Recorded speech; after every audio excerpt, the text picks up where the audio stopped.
The foundation of human understanding teaches an observation exercise, often called meditation, which permits you to become objective toward your problems and allows your heartaches, bad habits, fears, and anxieties to be completely eliminated from your life without effort on your part. Until you have begun to practice this exercise, much of what you see and hear on the following program may be shocking and upsetting to you. But if you will listen calmly and with an open mind, you may discover the key to the peace of mind and joy for which you've been searching all of your life. And now, from the foundation of human understanding, here is Roy Masters. Hello, here I am again, and I hope that this won't be close to the last of the programs. I've given my notice, as you know, and will depend on the mail whether it keeps going beyond the time of my cancellation. But tonight, I want to talk about salvation and the meaning of it. There's really much to say. As a matter of fact, there's not a lot to say, but it's hard to say it, because you're talking about a little tiny, tiny, tiny experience. So tiny, like a little grain of mustard seed, very tiny, but it contains the nucleus of everything you could be if you could find that little seedling, that nucleus. And, I know many of you have come from Christian denominations, and you've had salvation preached to you until, till you're blue in the face. You had Jesus shoved down your ears as though your brains was a big sausage skin. And you've had Jesus up to here, I think, and many of you have rejected religion. The very religion that could have saved you, you've rejected. Very often religion is peopled by, the bats get into the belfry, just like communism getting into our honored institutions, school, and taking over the country behind the facade behind this facade of established traditions. That's what I was looking for. Sometimes words escape me, but they can do their dastardly thing in the name of religion, in the name of institutions which are honored. We start hearing strange things. And I think the bats got into the belfry as far as religion is concerned. And I know that you people have been sort of sorely tried by that sort of thing, because your common sense has been afflicted. And you couldn't buy it. And you went off half-cocked, rebelling, going to drink, drugs, going to Hinduism, whatever it is you went to, looking ever since. And tonight, perhaps we can find out exactly what salvation is. There is on my morning program, on my radio program this morning, I said that there is a Christian belief, a certain pseudo-Christian belief, that Jesus, you can't be perfect, and that he saves you from consequences, but you can sin, because nobody can't sin. Only Jesus was the only person who never sinned. Now this is insanity. This is pure insanity, because I don't know what he came for if he didn't come to save us from having to sin. Our problem is, surely your problem is, that whatever sin is, drinking, gluttony, rape, sex, stealing, whatever the sin is, surely you don't want to do it anymore. You just can't go on sinning and saying, well, Jesus, it's okay if I sin. It's not a sin because he saves me from consequences. And then you appreciate, you thank him after you've stolen something, after you raped the lady next door. I'm taking it a little bit far, you understand. Then you feel like you have no conflict and no conscience because it's all right, he's made it all right. Now that sort of salvation is very dangerous, because that salvation is a form of addiction. It permits you to do wrong. Then it lets you have the illusion that the wrong is okayed. And then if that's okay, that's a license to do something else wrong. And your life will fall apart, your kids will be on dope. You're not a credible person. No, not to my way of thinking. I can't buy that. And when I say to people, there's something terribly wrong with that, you get from those types of Christians that you're a devil. It's the first thing they tell you, that you're a devil, that you're against Christ. And nothing could be further than the truth, and you have to you know, you have to withstand an assault, verbal assault from these people. Now tonight, I want to help you to dispel some of those myths and to pull you out of the cult of that sort of thing if you happen to be in it. Because after all, isn't that an addiction to allow you to sin and then to say that Christ has saved you from the consequence of sin? What other things can you think of that does that? Alcohol saves you from the consequence of sin. You can sin and you can drink and then you feel relieved from the consequences of it. And then it sets you up to do it all over again. That is the basis of cultic Christianity. And it works that way. And it has an opiate effect. That's what the communists think of religion. Religious people being that way, that they said that Lenin said, religion is the opiate of the people, and it can be. It's not supposed to be, but when religion is misused and misunderstood and perverted for the sake of power, then we have an opiate effect. Now, I think it's a good idea if we would, you won't let me lecture to you, but perhaps you would like me to explain to you, by virtue of you asking questions, some of your misunderstandings, and then maybe as a result of, well, spending the next 2.5 hours, 5 sessions, 5 half-hour sessions, we can arrive at the problem of exactly what is salvation. Do I have a lady, please stand up? Could you stand? I can Thank you. understand when you're saying that, when it's been taken to the extreme with regard to a false addiction to the religion. But if it's a personal relationship with your Creator and through the mirror of Christ, can it not also be that you fall so much in love with the principles that He taught that you do not want to hurt Him? You know how you say if you love your Father, I'm missing out on something here. all right. In other words, there's 2 types of fear. Fear that you're going to get caught in doing something that you did that was wrong, or a kind of fear that's filial. Yes, but I'm talking about salvation. But in other How does words, that? All right, if you have, if a person has a personal relationship with Christ or their Heavenly Father, combination of it, wouldn't that lead to a sensitivity of conscience, so that if you had a problem, say, of stealing before, now an inner voice would prevent that from occurring? Oh, yeah, of course, but I don't see that as a very heavy question. It doesn't bring very much out of me. In other words, my impression of what You're you said, making a statement and giving an answer. You're giving an answer. well, my impression of what you said is that the Christianity, in the form that it has taken in the present day, is a license to do anything. Exactly, that's what I've been saying. And what I'm saying is,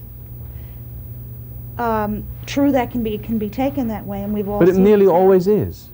That's the trouble. It nearly always is Christianity, in other words, the whole idea. For instance, I have been quoted as saying in newspapers and Christians themselves that Roy Masters doesn't sin. And they laugh and they make such fun of this. Not only do the Christians make fun of it, but the media makes fun of it. I mean, who's perfect? I mean, this man, and he says he's perfect. No, I have never said that I was perfect. I'm saying there's a process of becoming perfect, or you're becoming imperfect. See? And I'm saying that there's 2 types of salvations. One for the imperfectly perfecting, and those who are perfectly perfecting. Do you know how I said that? Because you can make what is imperfect perfect. Everybody will hear people say, well, you can't be perfect. Then I'd have to really cross-examine that individual and say, well, what do you mean, what's perfect? What are you talking about, perfect? See, that I can't be it. What is it that I can't be perfect? And they don't even know what they're talking about. To them, it's just a buzzword. You can't be perfect. As if to say it's okay to be imperfect.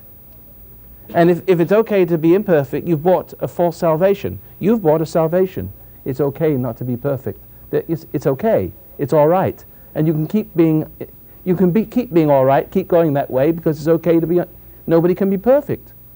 Just keep going the way. It's a saving idea, isn't it? It relieves you, doesn't it? behaviors. That gives you the license not to observe your behavior enough to begin to want to change it, or at least to ask for the grace to change it when you do see that you have done No, something wrong. in my way of thinking is that I don't want to be subject. I don't want to be subject to what we understand as temptation. The temptation to steal, the temptation to look at somebody else's wife, you know, the temptation to eat too much, the temptation for avarice, to be ambitious, to have dark thoughts, you know, to be angry and hateful. I like to be the opposite of these things, because I know that unless I can practice the opposite, I'll never be opposite, will I? But I've got to be saved from that opposite. I've got to be I can't save myself. I can't drive with the brakes on. I know that I'm born subject to these forces through no fault of my own. See? But it is a fault of my own if I continue to allow myself to be influenced them and excuse them and not seek salvation from them. And I do believe, I've proved it in my own life, that there is a salvation. There is a way of not obeying your lower nature. There is a way. There is no question about it. But I think those dark alien forces, like the bats in the belfry that I quoted a few moments ago, those sort of communist type of infiltration has got into religion and has now turned it around and is justifying people.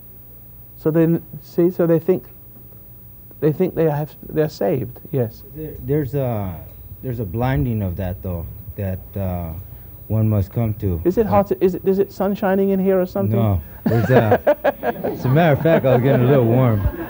There's Is this in the synagogue? You know. I'm not Jewish. No religion at all, really. Is it because some people cannot see it because through the conditioning of the justification of that wrong of the religion that they were brought up in? Restate the question. Is it a possibility that people are blinded to their way of being of their religion? Well, I think that many of us have been brought up under religious doctrination and have been corrupted to use the excuses of that doctrination to excuse our way of life. And it becomes very comforting to be able to do wrong. Well, it's like, for instance, you know what it's like yourself, to do something wrong and take a drink and get a little comfort, right? And well, religion does the same thing. You can do wrong and get a little comfort at church, right? Yeah. See, exactly. so that's it. In other words, there are two types of salvations. What you have to do is realize there are two types of salvations. One for the ego, save face. Save me from seeing my shame. Ah, what a relief. You can do that with drinking. You can do that with being caught up in some religious leader identifying with the leader. You can do that by involving yourself with the personality and leaving behind the sense of shame and garnering for yourself a sense of virtue about what you are. But that's a very dangerous course to follow, because sooner or later you're going to get into big trouble, very big trouble, because it has set you on the course of getting into bigger and bigger trouble and taking refuge in your religion. Now, see, people have to be into something. See, the human spirit is designed to grow from flowing in and out of a spirit. How do I say that any clearer than that? Let me see if I can try to enhance that remark. I understood. You know what I mean? I understood. Have you ever seen a girl and a boy walking down the street flowing into each other? Or do you know what it's like to have someone flow into you and you flow into them and you feel like you're in a little paradise? Isn't that what the man-woman thing is, when man in his unhappiness and woman in her unhappiness, when they come together, there's a sort of a union. But it's more than just a union. It's like the sperm and the ova, when they come together. Separately, nothing, not too much. They have potential. Come together, all of a sudden one flows into the other, and all of a sudden life begins to take form. A possibility, endless possibilities. After the child is born, it goes on and on and on and on and on. Well, I see that union with the spiritual father within. But I also see substituting. I see substitution with external things. That you can see that with man and woman. Man sort of getting lost in a woman losing herself in a man, and creating some kind of illusion, some kind of, well, reassurance, almost a salvation. Now, if that salvation is for the ego, anytime you can flow into a person, and something of that person flows into you. Anytime you get caught up in something, does that make sense, the word caught up? I wonder if you can understand, pardon? Caught up into. And so you get into it. Somehow you seem to flow into it. And something of that sort of becomes flowing into you. And I have not experienced this myself. Most of you people have experienced this because somehow your conditioning has been such that this has been your upbringing, and this is the illusion that most of you come from this conditioning of your religion, and so that does blind you. This sort of thing does blind you to any other possibilities except the ego reinforcement, which is, in its own merit, a form of salvation. It is almost like there are some people who are so weak and so psychotic, if you like, that they get caught up with anything, no matter what. They get caught up with people, places, things. They're always caught up in something different, and something different is in them, and they are into something different, and they feel like, wow, this is a transcending experience. Man, I'm really going somewhere. I'm becoming complete. I found something. Can anyone describe it better than that? Yeah, go ahead. Describe it. Help me, because I've never been there. When I was a little boy, I got lost. I don't know how it ever started, but first of all, I started smoking cigarettes, which started with a couple of friends, and I really got lost into it. I used to smoke, and it's like everything would shut off, and everything would be glorious, like. See, that's it. I never smoked.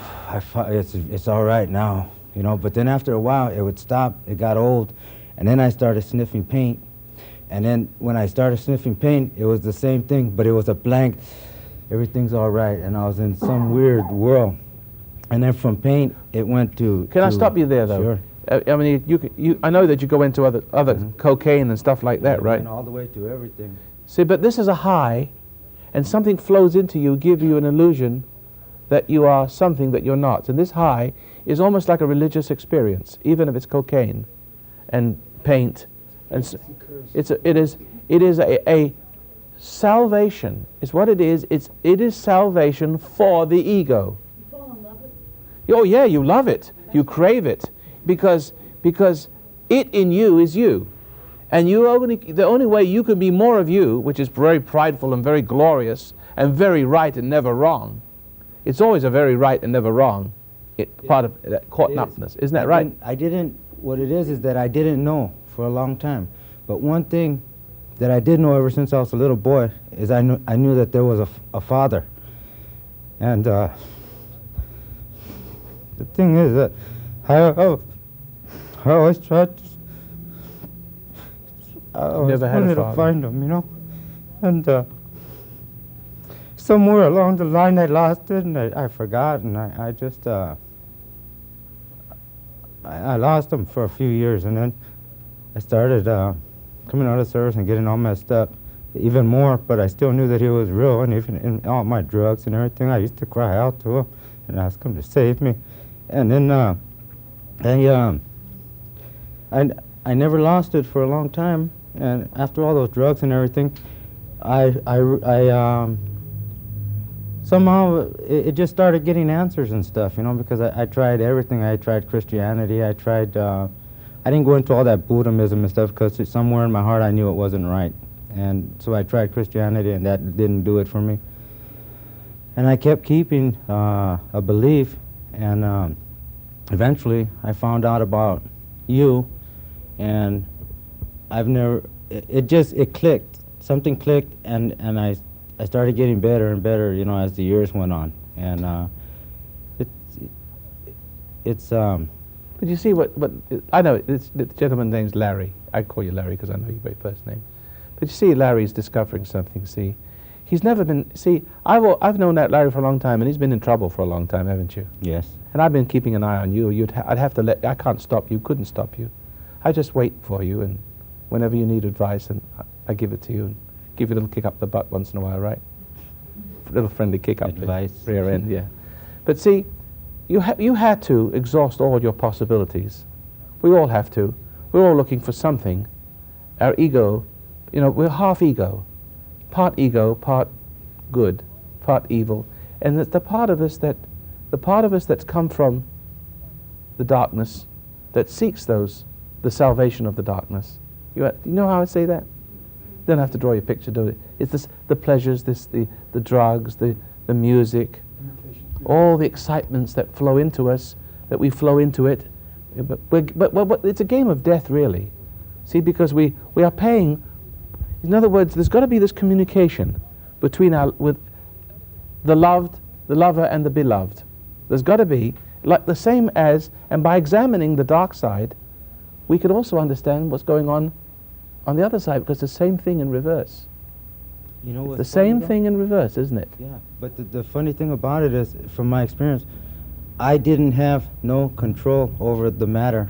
All it was is that it turned into such an automatic, unconscious yes, of course. thing that even though I wanted the Father, even from my heart, and I knew that He was real, and used to cry out to Him, I was hell-bound, and I was killing myself, and I didn't see and I didn't know, but yet I recognized that, hey, I'm going to die one day. If it wasn't for all the jails, going to jail every year and everything, I would have probably been dead already. So, so even the jail was Even the benefit. jail was a Sanctuary, yeah. sanctuary for me, because every time I got in jail, I started practicing meditation every day. I got better and better and better. Today, I wouldn't have stood up today right now. Even there was a little fear inside of me, you know, even to, hey, don't get up, you know. Hey, it's not there no more. I can see that thing within me now. Well, and it's but losing its ground. Larry, what do you think? Look, I've known you a number of years. I know you're suffering, and I know your mom. What is it today that makes you? I've always seen that little brightness in you. You know, I've always seen it in you. Yes, you told me. And I've always told you. Mhm. I said one day you'd be all right. But what is it different today? Because I sense something different now. Something's changed in you. What do you think caused that change? What makes you have more control over yourself now as opposed to last week, a month ago? When you- Because now, from the way that I see it, it's I've went through a lot. Of I've pain. been through a lot. Why did you have to go through all that pain, Larry? Because Why did you have to do that? I had to be stomped down, crushed out, and To prove what? To prove something. What is prove to prove that what? To prove that the lie lied. See, there's a exactly, because I was saying, yeah, The lie yeah, lied. the other day when I first heard your tape, the teacher within. yeah. I found out that I didn't know this before. There's something inside of me which I didn't know. The lie is lying, and that thing's still living inside But you of used me. to believe it. It always helped. you. Whenever I smoked weed, I used to be afraid. I couldn't smoke weed because something I recognized something in there, you know, and I didn't like it, so I never smoked it that But much. we're going to go off. We're going to go off the air. So in just a few moments. So if you could sit down for a second, Okay. I'll just finish off this segment. I just want to say, I don't mean to cut you off, Larry. But that's the secret, because you see, there's something about the lie that seems like the truth. And it seems like the truth so long as there's any vestige of ego, ambition left in us to be God. What is the original sin? What is the fall of man from which we need to be saved? Isn't it pride that precedes the failing? Pride goeth before the fall. Isn't that right? And isn't there a spirit of lie, or a spirit somewhere lurking outside us and then within us that keeps talking to us and keep discouraging us from going straight, being virtuous, like there's no future and there's no fun in it? What's the use? God doesn't love you. It's always providing us with a new hope to live longer in our state of pride. It's like a turn of the die. It's like somewhere around the corner is that experience we're always looking for to help us make this forbidden estate. Do you know what I'm trying to say? There's always some mystical, we're always living in hope for that one marvelous moment. We think it's just around the next corner, maybe the next corner. A lot of corners, right? And it offers that kind of hope, see? And it keeps saving us, putting off salvation. We keep putting it off. And it takes so many of those experiences, for some people more than others. It just takes so many of those experiences for us to discover that the lie lies. And when we discover that, we've discovered the truth, right alongside it. Now we begin to be ready to accept that truth, but not before that time, because we're still involved with the lie, which holds up hope that we can be what no person should be. All right? Now, there's the meditation that Larry was talking about. It's a way of, well, shortcutting that process. If you have understood so far, you might want to sit quietly and meditate and separate from the part of you that you're lost in. Most people are lost in their thoughts and their feelings. And well, I haven't got time to make a little sales spiel. The information will be on the screen in just a few moments. Support our broadcast if you like this kind of material. This is more sobering talk today. And support our program with your contributions, tax deductible, and get the meditation to teach you how to find that inner peace. Thanks for listening, and join us in our next broadcast.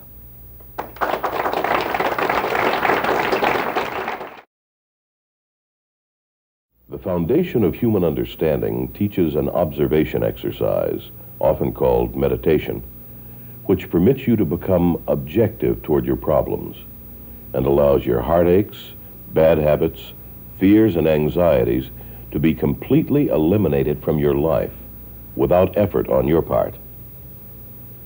Until you have begun to practice this exercise, much of what you see and hear on the following program may be shocking and upsetting to you. But if you will listen calmly and with an open mind, you may discover the key to the peace of mind and joy for which you've been searching all of your life. And now, from the foundation of human understanding, here is Roy Masters. Hello, welcome once again to the program.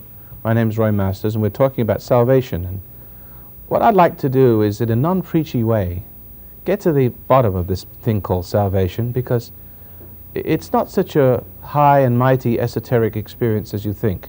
Just like faith. I mean, faith, when you hear preachers talk, is, well, some way out of space, unattainable, something or other we have to have. And we have to pretend like we've got it in order to have it. You know, and I can tell you what faith is very simply. It's simply common sense. Does that do it for you, or is it a little disappointing? I mean, listen to your common sense. You're born with an intuition, and if it could be said that I have a religion to be called anything, it would be intuitionalism, or intuitionism, which is simply a religion that's governed, a self that's governed by the self that gives me knowing. Now, what is that but faith and trust and a bond between the Creator and its created? Keep it simple. No, KISS, keep it simple, stupid. But they make it very complicated because big business keeping religion complicated. So tonight I want to talk about keeping religion simple. You know, what do we need to be saved from? Does anybody know what on earth do we need to be saved from? Because you have to really understand what we're into. And we did, in our last session, we did talk about how the ego flows. it flows into something which loves it. And something which loves it, the love of that something flows out into that person and constitutes a self. And a self that it slowly becomes addicted. In order to exist, it has to flow into that love. It has to submit, flow into it, and flow out of it a renewed being. And that experience can be found almost anywhere. Music, dancing, cocaine, sex, anything. You can even do it in your mind. It's a flowing and it's a false paradise. A reassurance is that right is wrong. It's a reverse of the order of the kingdom. But pridefulness is made out of the reverse order of the kingdom, and it's no wonder you suffer. Because you will always love that which is against nature to love. Although it will be seen by you to be part of loving nature. It would be seen from your point of view, egotistical point of view, as unnatural not to love it. You know what, like I've heard people say, well, they say, what do you do? I said, I don't smoke, I don't drink, and I don't do those things. I said, what are you living for? Have you heard people say that to you? Yeah. And I said, well, what the hell are you living for? See, it seems to me just as stupid from my point of view as it is from their point of view. Yes, this lady here, now we got something going. Got something going now, have we? Yeah, just when you brought that up too. I'm in total confusion about this sinning no more and becoming perfect. I realize that is what has to happen. Isn't that what Christ said to the woman that he healed? He says, go on your way and sin no more? Yeah. The problem is being perfect. What is being perfect? I've heard you say before that, like, you could take a smoke and not be affected by it. Right.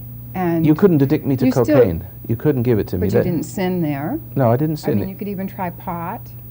I could smoke pot right in front of you and not sin, right? And not sin. But the point is, I wouldn't do it. I mean, I could just show you that's not addicting. It wouldn't be wise for me to do it, you understand? I mean, to me, that's almost like saying, well, you can try this, but as long as you don't I won't get do in- it. I won't do it. Okay. I won't do it to prove a point. I just know. Let's say you had to give me cocaine for I had an accident and you had to give it to me. I wouldn't become addicted to it. Yeah. As a medicine or something, you know. No, because my nature is not composed of what it has to offer. Therefore, it's like oil and water, they don't mix. I am not compatible with what it offers. What you have to find is an incompatibility in the spirit with all the offerings of pride, or to pride, ego. You have to spend your life being egotistical to some extent to realize through pain what is wrong with what appears to be so natural. You see what I mean? Now, you have to... Well, no, what is natural to the ego is unnatural to the natural man, the true real man. I mean, I am not interested. I can't drink, I can't smoke, none of those things, the music, the sex. No, the sex still has some kind of very tiny, small pull. But the less I give into it, the less pull it has. The less pull it has, the more power I have over it. The more I have more power over it, the more it ceases to, after a while, ceases to have any conditioning effect at all.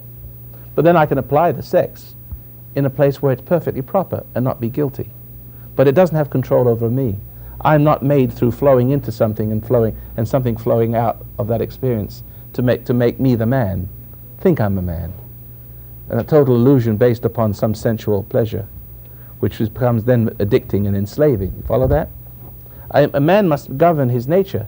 But what is faith and what is salvation is, in other words, you have to listen to your common sense and start to flow from that common sense. And because unless you listen to that common sense, you can't be the creature of that common sense. I'm not sure if I made the point very well, but I'm so confused. I think some of it is just being perfect. oh yes, that's He's yeah. wanting to send me back to, Susan, you've got to be a good girl to be perfect. But you can't be. Oh, I see. That's Catholic training, isn't it? Well, Yeah. parents. You have to be. Methodist, In other words, but- people setting. I know what people But setting you up as they set you up to be perfect, to set up impossible form of good Yeah, it's which you almost can't like attain I to. can never attain it. Yes, as if you had to attain to it. Mealy mouse to everyone and just don't say anything if they upset me. I just. Well, let me start off in the Okay. train of thought that you started off to say, and then maybe we can work out a point from there. In some religions, for example, they will set up an impossible set of standards, which we call good, Yeah. to become perfect, which is completely unattainable, especially from an egotistical point of view, because nobody can attain to perfection from his own strength. It's like lifting yourself up by your bootstraps. You can't do it. The trouble is you're bound to fail. This is designed to make you fail and make you resign yourself to even trying harder. See? Exhorted by the egging of people who set those standards. And pretty soon you find yourself completely under the control because you start to feel guilty, you try hard, and then after a while you give up and you lose yourself in the love of that person. You let yourself be governed by the people.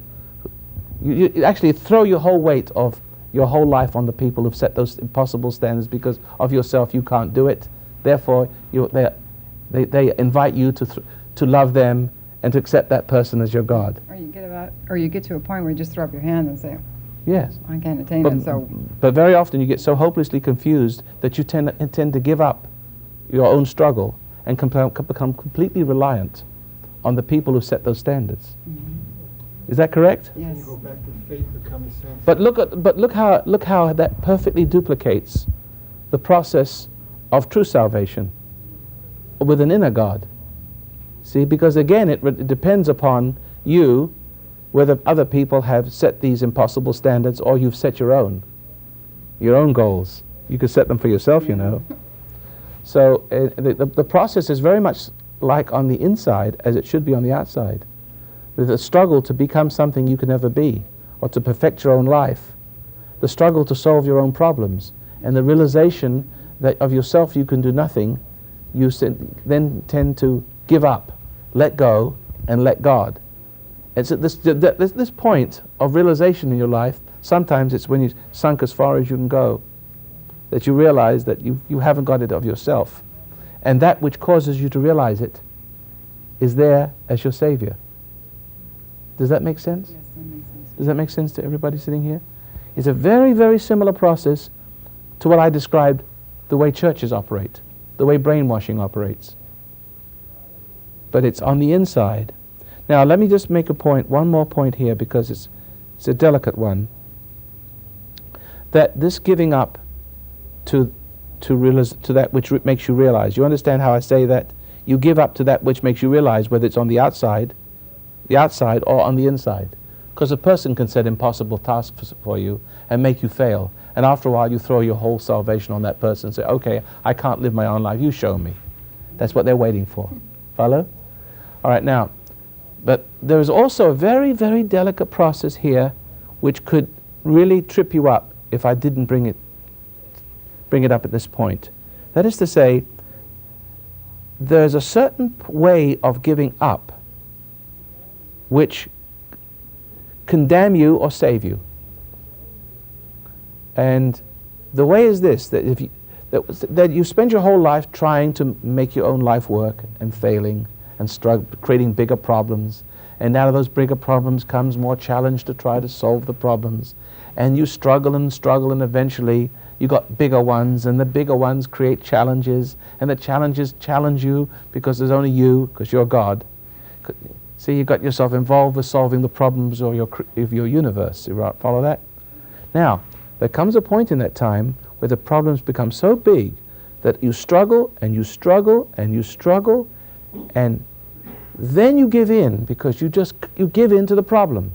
You give in to the spirit of that problem, which is waiting for you all the time. You can give yourself completely over to the devil. Who knows what I'm talking about? Because only after the struggle, when you're thoroughly worn out and exhausted, and you're in pain, will that kind of condition be ripe in your head to accept the dark side practically forever. There could be a point where you could not come back. Do you understand what I'm saying here? Now I'm going to continue the point after you've said your thing. Okay. The only people... Can you stand up? Sure.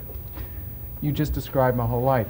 My whole life has revolved around my mother and my sister, and I've spent my whole life struggling for one goal, to be free and independent of needing her. But you as can't my do God. it. I cannot do it. You know why? And I'm tired now. And I now don't you're wanna ready go to give anymore. in to them, aren't you? I'm ready to give in. See, and that's what they're waiting for. I Now, know. you want to give in, but I say to you, the truth in life is giving up. You either eventually give over to hell or heaven.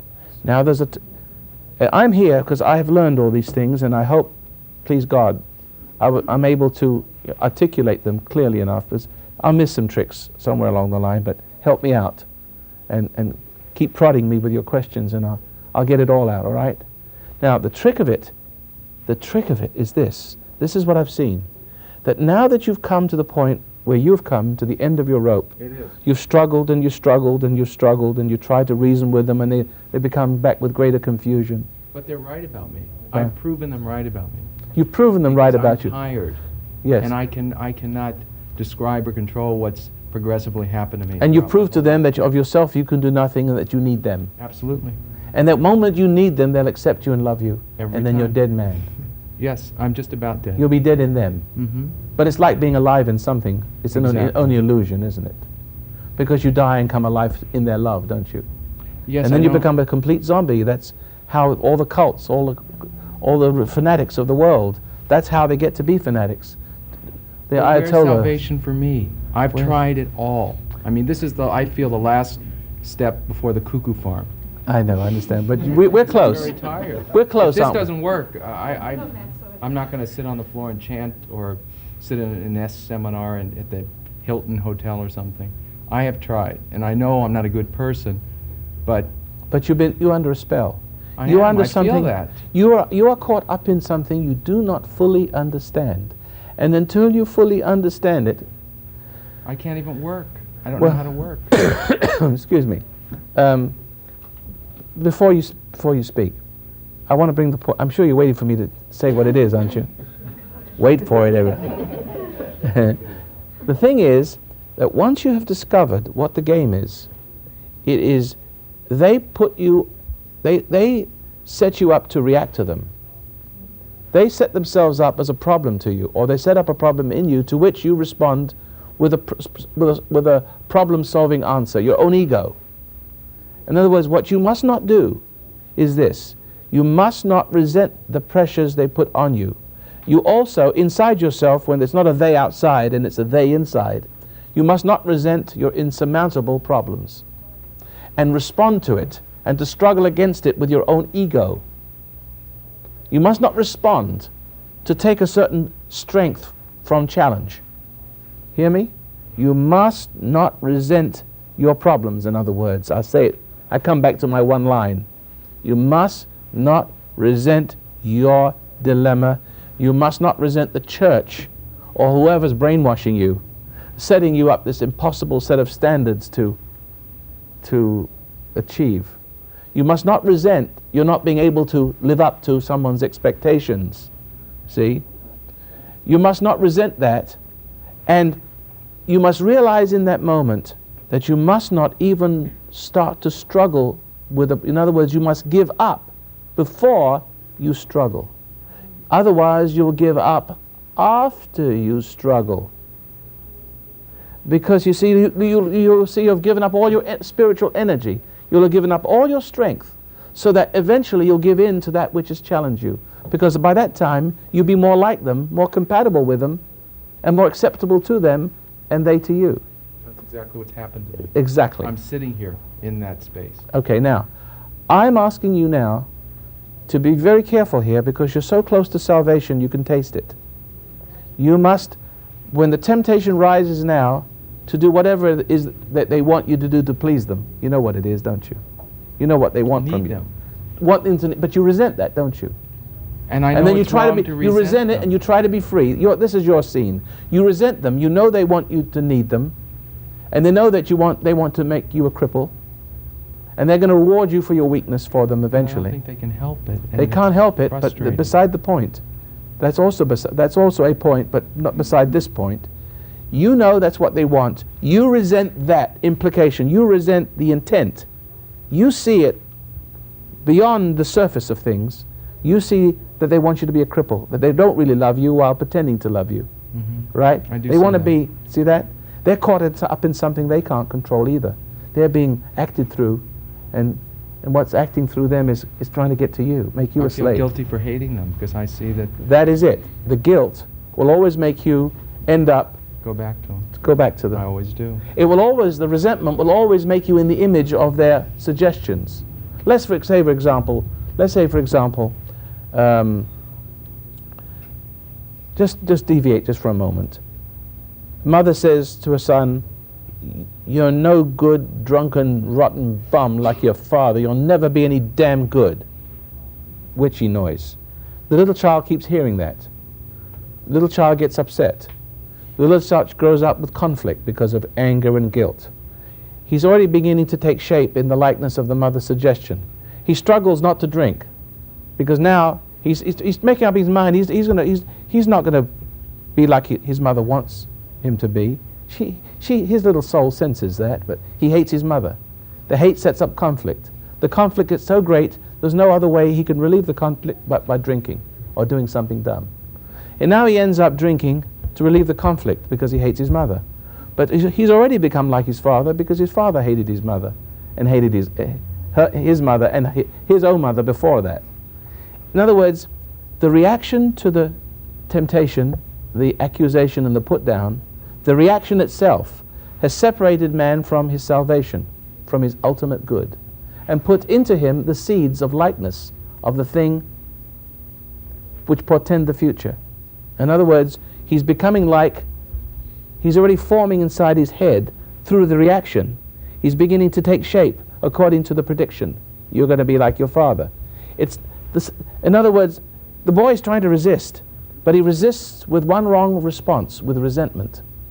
The moment he resists with resentment, he starts to be bonded to the source of that suggestion. He starts to take shape from it. And no matter how much he struggles, he's going to take shape. Because every time his mother comes on with her bitching and witchiness, he's going to resent it. Every time he resents it, his mind is taking shape. And eventually, his mother is going to prove that she was right all along. And the only truth that there is for that boy is to accept the truth. He is like his father, his mother was right. And accept her love. Can I add something to it? Is that making sense? Yes, it is. I can quickly tell you how it happened, very quickly. I was about 10 years old, and my mother and the kids were sitting outside, and she was serving soda pop, and she had a friend there, and she served me a half of a glass, and I called her cheap, because I was kind of feisty. And she ran after me into the bedroom and slapped me. And I told her I hated her and I wish she would die. And she left, and she came back. As she left, I said, "I hope you die. I hate you. It's wrong for you to do that." She humiliated me in front of her friend. She Right. threw the soda pop. And finally, the third time she came in, I wimped out, and that was the end of my life. I apologized to her as she beat me. And I Because have paid with my anger life. makes you feel like you are the one that has done the wrong, and especially if the other person is nice to you, and is like women tend to be nice to their children after they've been upset. After they've upset their children and made them guilty, then they tend to be nice to them and sweet and syrupy and make the child emphasize the guilt and make the child feel like the child has done the wrong, and therefore the only way to ease the pain of the guilt of wrong is to seek the mother's love. And the mother's love then becomes the salvation for that little embryonic ego that was planted in a moment of anger and hate. See? Now, coming back to you now again, is that you have to learn one thing, and that is you must stop resenting the intent of your parents. Your mother doesn't even understand her intent. She may think her intent is beautiful and wonderful and, mothery and all that sort of thing, but you know better. You see through that. And you're reacting to that intent. You're not reacting to what she's saying so much because on the surface, for as far as you're concerned, she's not one of those mothers who says you'll grow up to be a bum like your father. She may not be even berating you. She may be very supportive. I don't know. Very supportive. See? But the trouble is, you are reacting with what's inside her head, what is beyond what she can see. You hate that motive in her. See? And you're taking shape in the likeness of that spirit. I'm dying from it. And then after a while, the only way you're dying to it. I'm dying to it, yes. You're dying to it, you see? And you're being shaped in the likeness of Absolutely. it. And the only way that thing inside you can exist with itself, with yourself, is to give yourself completely over to it for complete release. But then you become a person without conscience. If you could ever come to the other side, if you could step, right now you're halfway between two worlds, but if you ever stepped to the other side to completely accept that person's love, you will be out without a mind of your own, but you will have the mind of the spirit that recreated you in its image. That's like the Bhagwan Rajneesh. He played those games. The people didn't have any mind of their own, but the mind they did have was the mind of Bhagwan. Now I'm going to tell you the same thing in reverse is salvation. The salvation is not, we do not live, but Christ lives in us. It's the same thing. We give over, we find a way to give over our lives to that spirit within us, to learn to give into it, so that we no longer have a life of our own. But remember, the life of our own was out of the mothers that have loved us that way, either the witchy ones or the not so witchy ones. The life we have is out of the woman's spirit. And if we keep on getting a life flowing in and out of a woman, and eventually feeling guilty and seeking their love, see, slowly we'll completely wimp out until we no longer have the mind that we might have had, but we have the mind from the other side. And we become mindless beings, and you see this all over the world. That's why armies and Bhagwan Rajneeshs and Ayatollahs, they flourish. And people wimp out to that, because they have no mind except the mind of their tormentor. And that's why it works. How many people here have a tormentor whose mind they are becoming? May I see a hand? There's only a few of you? Yes, or you become. Yes. You made something very clear, which you've been trying to make clear for the last 2 years with me. All right. When you come up with temptation and you realize there's a confrontation, that Right. is the point you give up struggle before you get into the reactive stage of it and Right. become resentful. Right. Because if you give up after that, then you're giving in to the other spirit. You you can't give in to God at that point? No, Once no. you give up? Yeah, you can. You can. You see, the thing is, what you're going to be careful of is not to be challenged. Your ego must not be challenged, because your ego then will grow in the likeness of what challenges you, because it knows that you're going to grow into its likeness, and pretty soon you're going to need its love. See, you resent it, trying to get free from it, right? It challenges you to free yourself, but no, it knows that you cannot free yourself, that you'll be only free from self, from the self that could free you, that you become more emotionally involved with that which is recreating you in its image. My skin's being taken off my body because I see this happening. Yes, well, we got 2 minutes. Can we hold it right there? We got some good stuff rolling, haven't we? Yeah. Tomorrow night we'll continue. Sounds like that's one of those cliffhangers. I have a program on AM radio, 870 on the dial. Care to listen in on Monday through Friday? 9 o'clock. 870 on the dial, KIEV. And, well, we need support for this program. I know that you must see that there's no program like this anywhere. Not on this level. That you are raising in consciousness to understand the principles behind your scriptures. There's a combination of common sense, philosophy, psychology, but it all blends down. It's a nice blending of all the things that make it the spirit of truth more understandable and acceptable. May I suggest that to prepare you for this wonderful journey, you start meditating with my 3 cassettes, which will teach you how to become objective, not give in to the dark self, understand all the tricks of the world that you live in, so you don't get pulled in all the way, and, well, find something that I call salvation. Do you have to believe in Christ to be saved? Well, that will be the next subject of our next discussion group. Tomorrow evening, this time, will you join us? And make sure you send some money so when you turn the boob tube on, this boob is on it. Thank you very much for listening to the program. We really appreciate your offerings. It's tax deductible. And thanks for listening, and join us again.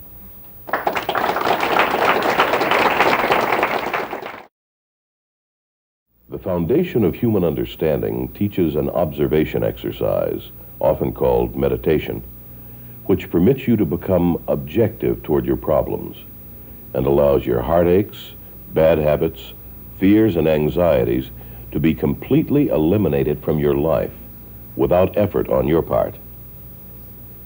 Until you have begun to practice this exercise, much of what you see and hear on the following program may be shocking and upsetting to you. But if you will listen calmly and with an open mind, you may discover the key to the peace of mind and joy for which you've been searching all of your life. And now, from the foundation of human understanding, here is Roy Masters. Hello, welcome once again to my program, and we're discussing salvation. And forgive me if I don't froth out the mouth about scriptures. I do like scriptures, but I think we could set aside scriptures and just use them as salt and pepper, as I was saying a few moments ago. I want to approach this salvation thing from a purely, simply logical, common sense view. A little bit of scripture, a little philosophy, a little psychology, a little practical way of arriving at it. And I would ask the audience to resist their, I know there's one or two in the audience that might want to be, who are very scriptural and very fanatic and verse and chapter, Bible thumping quality, which would be a turn-off from anything that might be achieved here, all right? Now, with that preamble, I was saying, that in our last discussion, do you have to believe in a Jesus Christ to be saved? That's a good question.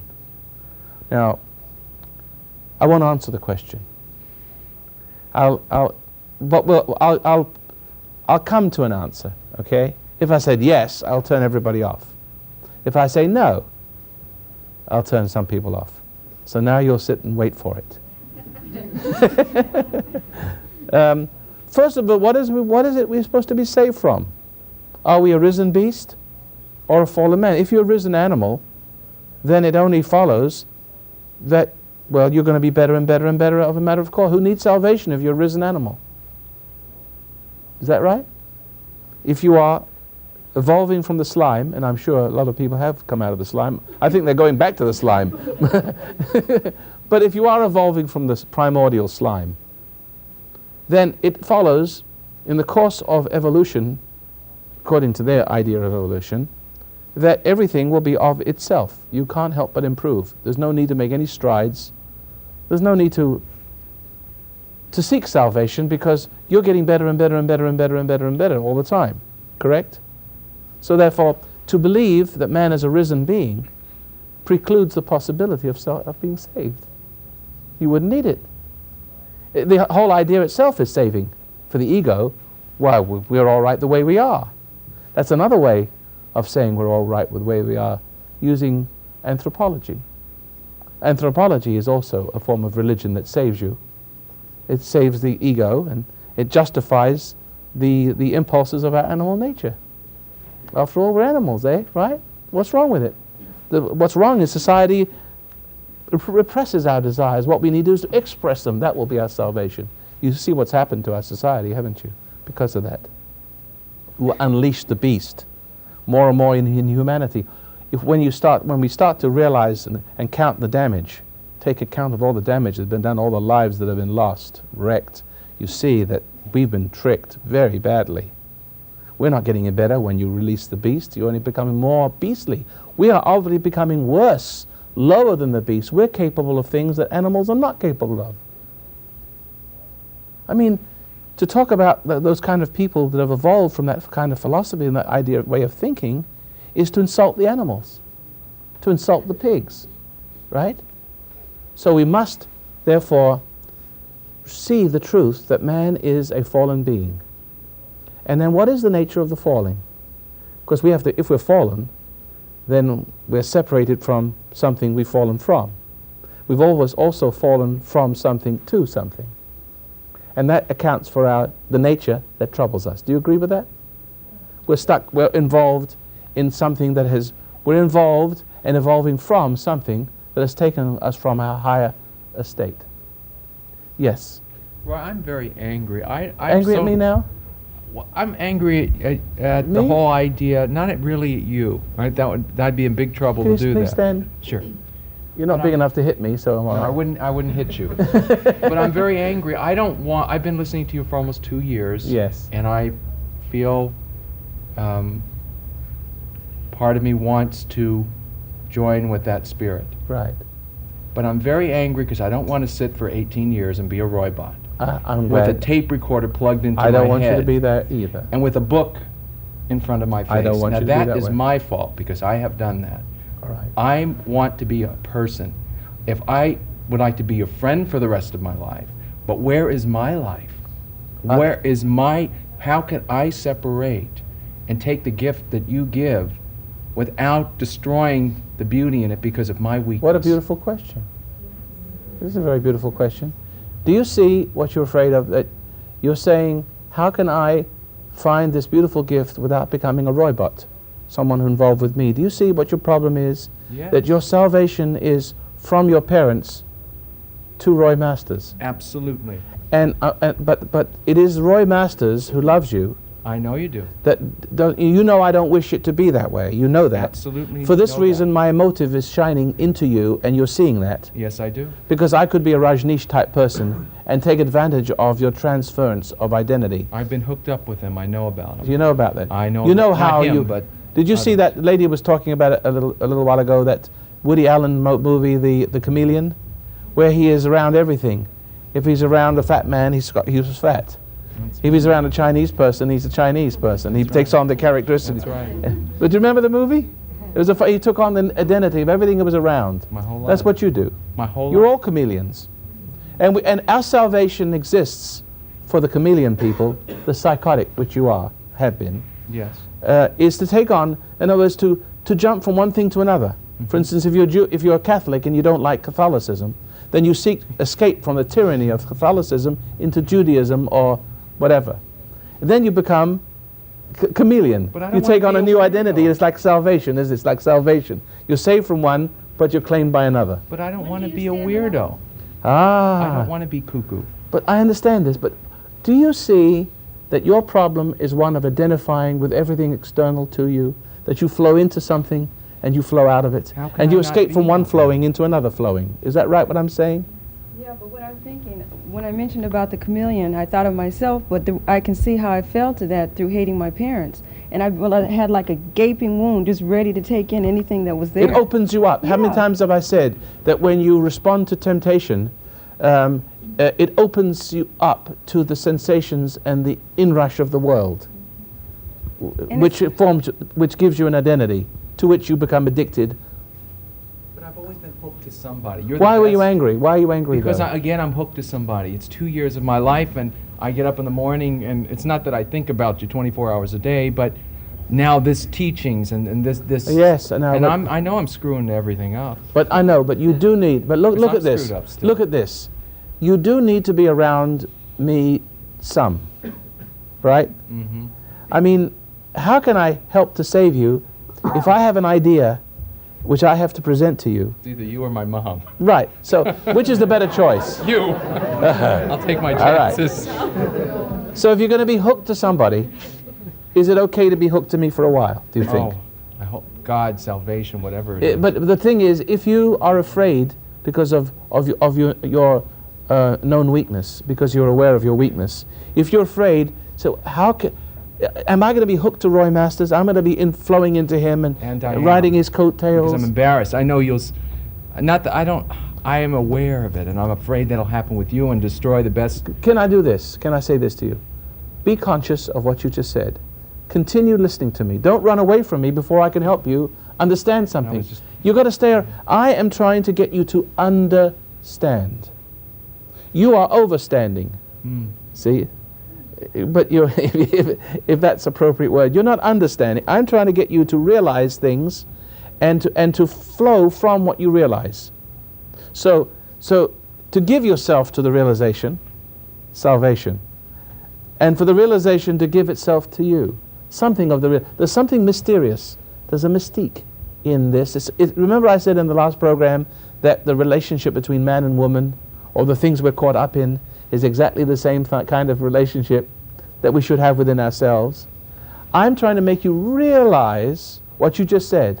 Man, I'm so weak. I'm caught up in this and I'm caught up in that, and I think, oh, this is another heaven, and there's another heaven, and it's another hell, right? And you don't want to be caught up with me. Full marks. But don't throw out the baby with the bathwater. I represent the dad you never had. Mhm. And the dad recognizes the tendency of the fallen nature, which is of the woman. Okay? Mhm. He recognizes the nature of the child to be caught up with the woman, with everything that is of the woman, which is called the world. And therefore, through patience and love and good sound teaching, not with hypocrisy, but truth with love, not truth with hypocrisy, being the example of that, leading the child's realization to the same level of awareness that the father himself has. Because only that kind of truth can make a person free. The intimate relationship with one's own inner knowing. Now, you already know that there's a danger of being caught up with me. Yes, a very big danger. All right, yes. you know that. And you Yes. but the point is, it's the lesser of two evils right now to be caught up with some cult, your mother, some dominating lady, right? You have those other options. Yes, I do. Which one would you rather be caught up with right now? It could answer quickly, but But am I not teaching you to observe this Yes, fact? How would you have known about being caught up if I hadn't been talking about it and explaining it to you and discouraging caught upness? I wouldn't have known, but I don't know how to apply it to my life. Yeah, but don't be frustrated. Oh. Give it time. See, in other words, you're trying, he's immediately with his ego trying not to be caught up. When all I am asking him to realize that he is caught up. And that is a realization which very few people have. Because until you have that realization, what you don't have can't work for you. Oh my God. I've been trying for like 7 months to make it not work. be caught up with you, because I knew I was caught up with you. But if you just then I realize... come into the foundation and I think, well, I'm going to volunteer. And I said, he's going to see me coming, and it's like he's going to feel, uh-oh, this guy's going to suck the life out of me. And then I feel, well, I can't go to the foundation anymore because he's going to see me like a big light, and then I've blown my chance to But look how become a nice it is. person. You brought it up. Did you understand? Did the light go on just now? Yes. Now, do you understand what in part, salvation is?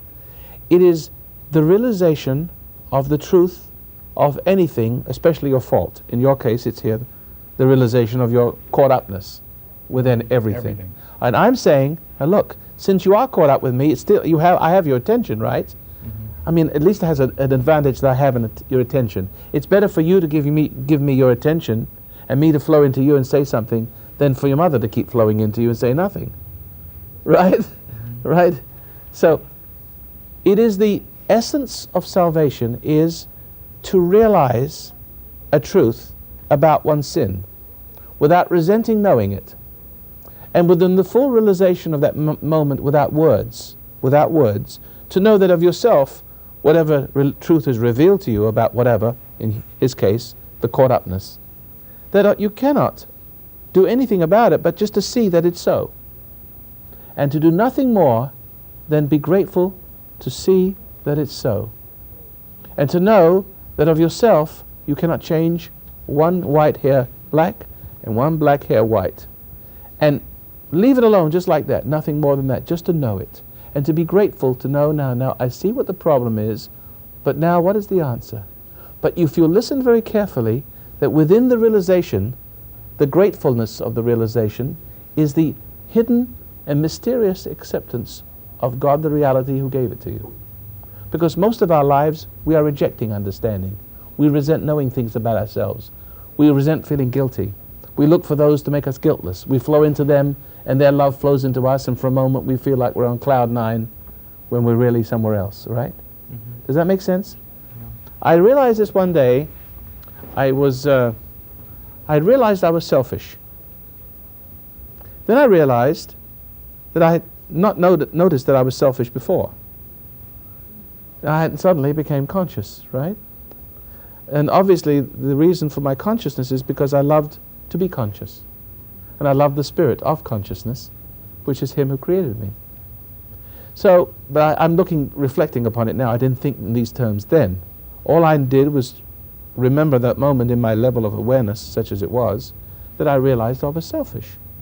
But then I also realized, see, I'm realizing it. Realization is giving me more realization, that I cannot be unselfish because I'm not being honest with myself. How can I be unselfish? I know I'm selfish. I'm lying. I am selfish. I don't want to do this or that. Therefore, if I act out unselfish and give to make as if giving the act or the deed itself would be would make me unselfish. Some people say that you do it and you become it. It's not so. Not completely, because it has to come about in the way you shall presently see. So coming to the point, I realized I was selfish. Then I realized that I could not pretend selfishness, because then I would still know that I was not real. Now you know you all have understood that in some degree. Then it bothered me. I didn't resent it. I didn't know what to do. I didn't cry out to God. I didn't cry out to Jesus Christ. I didn't do anything. I just sat there with a little egg on my face, and then I forgot it. All right? Then an interesting thing happened. 6 months later, something similar happened, and I discovered I had done something unselfish. I'd hardly noticed it. My selfishness was gone. To that degree, at least. Maybe more selfishness, unselfishness would appear and disappear in the same way. There's something magical about allowing yourself to realize the truth. Do you know how people hate the truth and don't want to realize it, because it's the not realizing it enables them to be God, enables them to be right when they're wrong. See? Egotistical. The only way an ego can the only way an ego can live with itself is not to realize truth, because it can't be a truth. It can't be its own truth. It can't be a right in its wrong. Therefore, the whole world does something different in that very moment than I did. It makes the truth go away, make excuses or something, or it tries hard to roll up its sleeves and pretends to be unselfish when they really are. Okay? And you just did that, and you didn't resent yourself for it. Did you just forgive yourself? No, I didn't do for it? anything. I didn't forgive myself. That is because I'm not God. I can't forgive myself. I can't love myself. I cannot change myself. I realized that, and God loved me because all He wanted me to listen, and I accepted it. See, I didn't deny it. What does an alcoholic do? He denies whatever he sees about himself.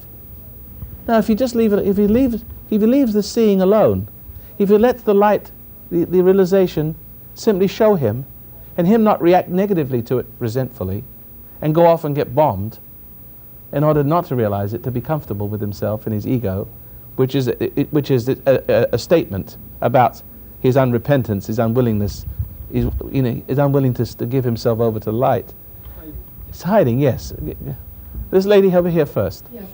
I have a question about the Holy Spirit, and I have this sense that the Holy Spirit is really just the intuition that comes to us in any moment, and that's It's what intuition, we right. should follow. Is there such a thing then as so-called baptism of the Holy Spirit, and if so, Yeah, that is what it. But baptism is submersion. Isn't it submersion?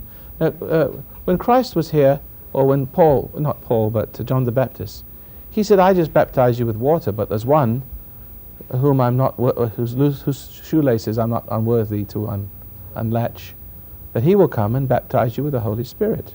Now, whatever that means, it's something very akin to what I just said, because when you don't resist, for instance, your mother, you get to the point where you don't resist her, you're going to be overcome. Chinese food. What was Chinese food? What was that? That's the pacifier. That was my choice tonight, to have the Chinese food with her or come here. Oh. It's a big decision for me. No, but I can get anything I want. no, the point that I was making, the point, one second. The point that I was making is that once you submit to her will, her ideas, you have lost your own self in her, and she becomes you, and she is all you are, right? She got sick recently, and I felt that I was going to die. Yes, because that's right. That's why I felt I was going to die, and that's what really scared me. That's right, because I realized I didn't care that she would die. I felt I was right. going to die. That's identification. You see, you've lost yourself in her. You're losing yourself. Oh my God! See? No, it's not funny. It's very serious. But I'm trying to say is this submission. For instance, your problem is that you're afraid that you'll accept your mother's desire for you. Mm-hmm. Is that right? Yes. Now God has a a desire for you too. And this desire or will comes to you in increments, like your mother chips away at you. You know, she chips away with her will and her ideas and her understanding of things and wanting you to give in on small accounts until eventually you give in to the whole hog, right? That's the last step. It's step by step by step. Now, I'm saying that there's a similar process inside your head, which first at this point says, don't do that. Because there's another resistance there in you, isn't there? In some people who are too far gone, there is no resistance. You don't ever want to. There's so many people who are completely lost in the godless church, which pretends it's Christian. There's so many people caught up in so many things that they've given themselves over to it completely. They don't even know they're mindless. They have a mind, but it's the mind of that which has taken their mind. You follow that? Now, it is true that we must be egoless, but the process that I am referring to is exactly on the inside as it is on the outside. You must give way, first of all, to when the realization about something comes along, there's always another something right next to it called doubt, right? It's like it sits right on your doorstep. So whenever you start to realize something, something along tries to grab it away. The meditation that I'm teaching will bring you to this, the ability to be thoughtful and say, yes, that makes sense. And not resent knowing, and not resent not being able to do what you know right away. Remember, you have no power. All I'm asking you to do is simply allow yourself to realize whatever dilemma is presented to you, without resenting it, without struggling, without being desperate, and Observe. yes, just observe, and you'll see that understanding what I just said. After all, this is not brainwashing. I'm telling you, I'm saying there's a process in you that I want you to realize, which is always true, can always be depended on. That is true. For instance, it doesn't have to be a positive truth. It could be a negative truth. Someone could do something silly, and everybody will say, "Oh, that's very good, very sensible. Yeah, I believe that." But you know, even though you can't see it and you can't articulate it, that there's something wrong with everybody seeing it as a right. Only you stand out, and you know there's something wrong, but you can't explain it to anybody. But something inside you says, that doesn't make sense. You have to trust that. See, and that's going against the will of the world, and you're already submitting without realizing it to that will that is not of the world. Now, Christ says, he said, if any man, I can't remember the exact words, but he said, if any man follow after me, believes and follow after me, those sorts of words, he shall know the doctrine. If you simply accept one simple idea, it will become part of you. You won't even know it. It will become part of you. Just like your mother will become part of you, except you're struggling not for her to become part of you, but that struggle is egotistical, and eventually you'll give in. Remember we spoke about that before? Yes, I do. And I told you how to give in by not struggling. You give in to this. You give in to the idea not to struggle. You give in to the realization. See how delicate that is? Don't resent it. Don't be challenged by this. Okay, she's got you. Dead right. That's the truth. Just realize it and don't hate realizing it.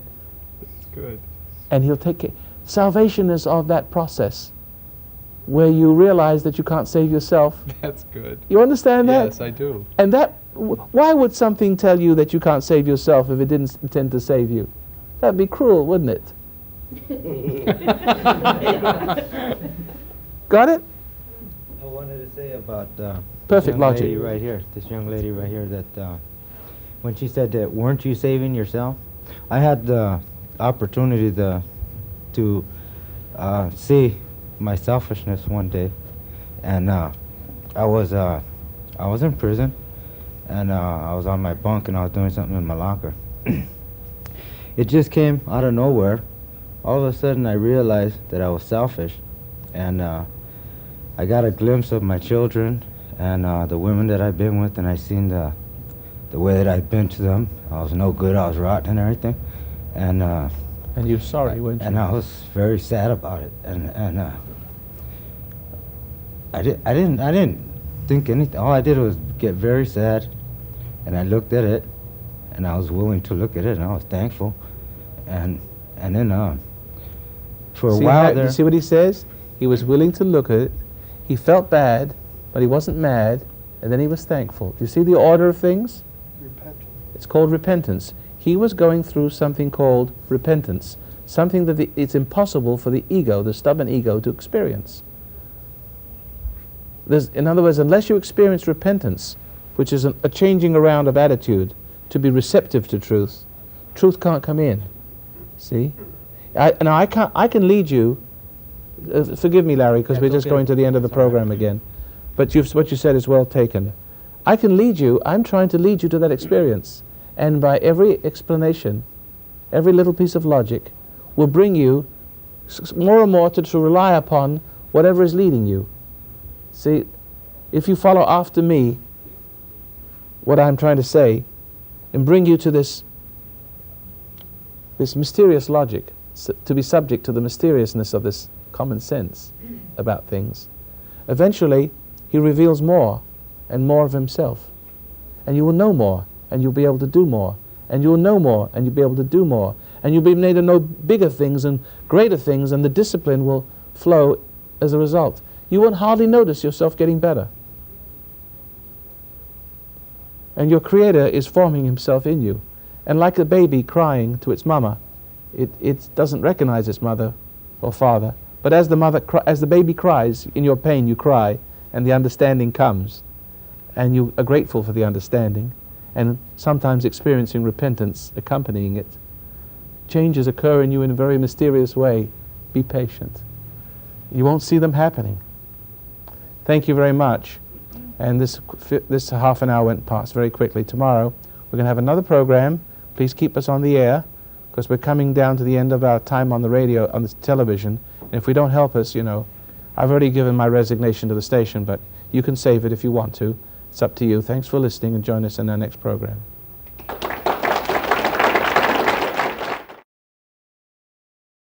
The foundation of human understanding teaches an observation exercise, often called meditation, which permits you to become objective toward your problems and allows your heartaches, bad habits, fears, and anxieties to be completely eliminated from your life without effort on your part.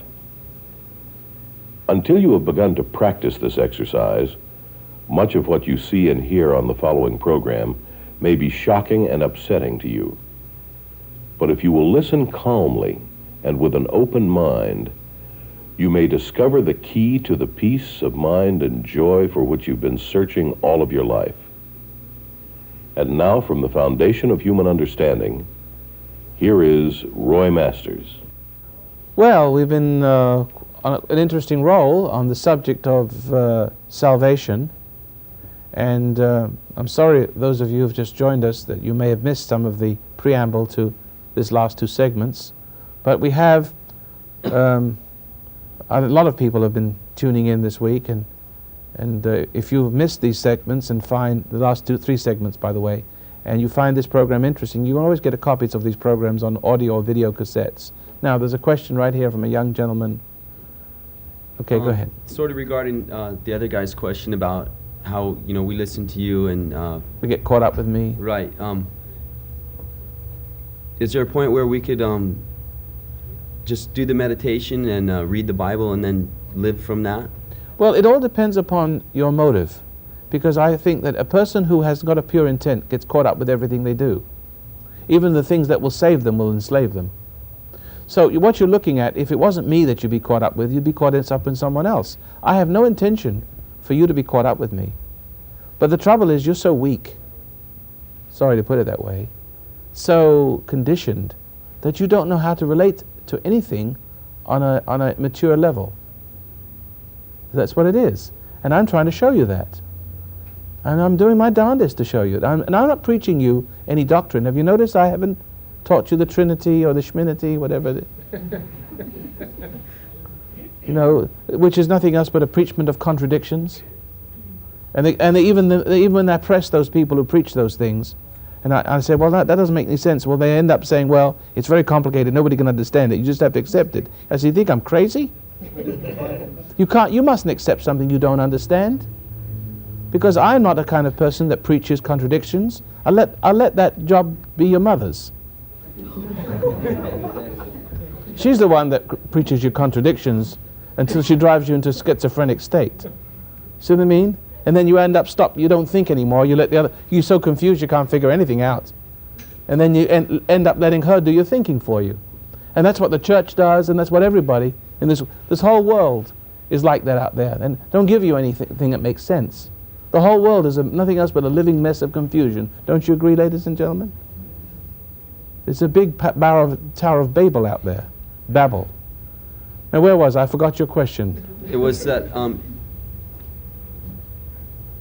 can we just do the meditation and read the Bible and then live from that, or, you know, and break How did away I from discover listening it? to your program and watching you on TV and so on? If your motivation is pure. Well, But some people's motivation is not pure. Sometimes they use the meditation and it becomes hypnotic. Because as I said, even if you read the Bible, you know what's going to happen? A person who is impressionable and not mature and not with his intent towards the light not perfectly formed will get caught up with everything he does. It doesn't make any difference whether you get caught up with verses and chapters or Hitler's Mein Kampf. Do everything in moderation. Well, no, you've missed the point. Do everything in moderation. You get a little bit of Mein Kampf and a little bit of...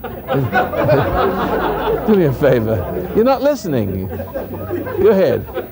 so, well, you know, I think I would feel it myself if I knew I wasn't doing the right thing. Are you caught up with me? Question. No, I don't think so. Is anybody here caught up with me? Come on now, be honest. Come on, a little bit.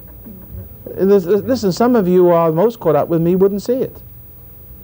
There's something about being caught up that doesn't allow you to see that you're caught up, because that's the nature of caught up. Not wanting to see. Getting a quick salvation. I'm a nice personality, I'm bubbly, I'm friendly, and you just get into me and I get into you, and all of a sudden you got a quick fix. You're me. Is that right? I was making a tuna fish sandwich the other day, listening to your tape, going loo doo doo doo doo doo, and I thought, this is weird. I mean, this is really. He never said to do this. You know, getting rejuvenated by just listening to the tape while I'm making my lunch. Yeah, That yes, was yes. So not kosher at all. That's what you do to get caught And up. I thought, this is. Did you know smoking pot and taking cocaine, you know what that does? You know what the purpose of it? To enhance the opening and the powers to be caught up with something. It opens you up more. The more you take those chemicals, somehow it affects you psychically, and it opens your centers to receive more of the inrush of ego life. And it deadens the truth of what's going on, so that you cannot see your caught upness. You really think, man, I'm caught up with Jesus Christ, and you know I'm up there with him, man. See? And this is a transcendent experience. It's the beginning of something beautiful, when it's the end of something ugly. It's a game of death. It's what it is, a game of death. And that is the original sin, to be caught up with lies and self-deceptions. But the more you get caught up, the more sin comes. It makes a home in you. The more sin makes a home in you, the more proud of it you're going to be. Looking for acceptance, looking for love, looking to be more caught up in the things which accept you and reinforce that trip. Who understands me? Yeah? But if you're caught up with me, okay, I can live with it. But I don't intend for it to be. And if it is, okay. I don't want it to be forever. But don't be afraid. Just know that you are. But you got to listen to somebody. Somebody has to. You can't find it in yourself. You see? Otherwise you wouldn't need me. Don't you see? Who's next? I know exactly what you're saying, because I was hypnotically caught up with you for years. And all but for the grace of God that yanked me out of all the lifestyles that I had been holding on to, like life rafts, and it's like I would go down in the ocean, I'd bop up and say, I know Roy's got an answer to this, because I don't have any answers, and I now know that in saying that, I had no one in my life like you. They're coming for me. But having had no one like you, and I knew that there was something about you that it wasn't hypnotic. There's There something was something about you that the truth. Hear what she's All I saying? kept saying was, I knew that the truth would set me free, because I had maybe one or two little. So I said, I'm holding on, because I've tried all the phony baloney What's truth. your first name? Marilyn. Marilyn. Do you hear what Marilyn's saying? See, the difference is in the person. Somebody else could be sitting here without that something she sees in me that is, I hope is there. I think it is. I like to believe it. I'm caught up with the idea that it is, at least. You see? But the point is, what is in me is that truth without hypocrisy. Whatever is in me is what you call the light.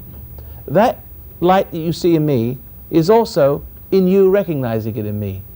And when when the light in you, that little part of you that loves the light, recognizes the light in me, it attaches itself to me, to the light in me, like I was your dad. See? But you see, because of the purity of intent, I won't allow you, that spirit in me, you know it, which I'm bringing you to in you, won't allow you to be caught up with me. I push you away. I reject you. I keep on. You may want my friendship, and you may come to volunteer in the mailroom and look for my approval, and I get you for it, right?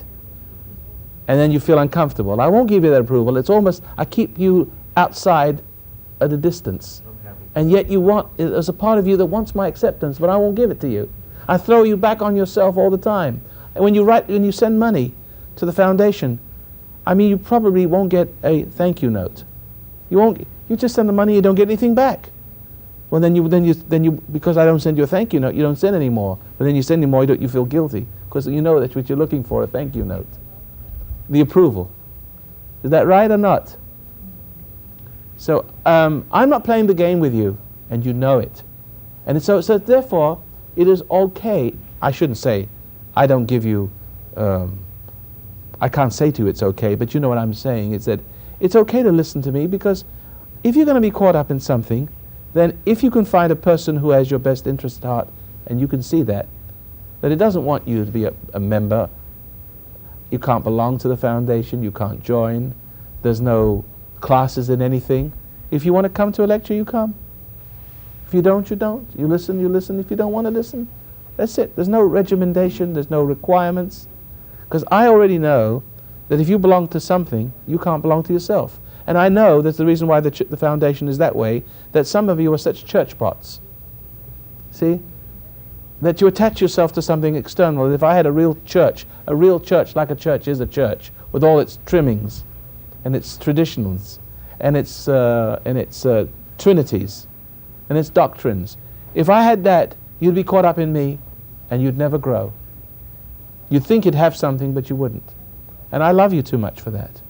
I love what's right too much for that, to do that to you. Beside, it'd be a drain on me. I'd turn into an ogre. You'd pull the worst out of me after a while.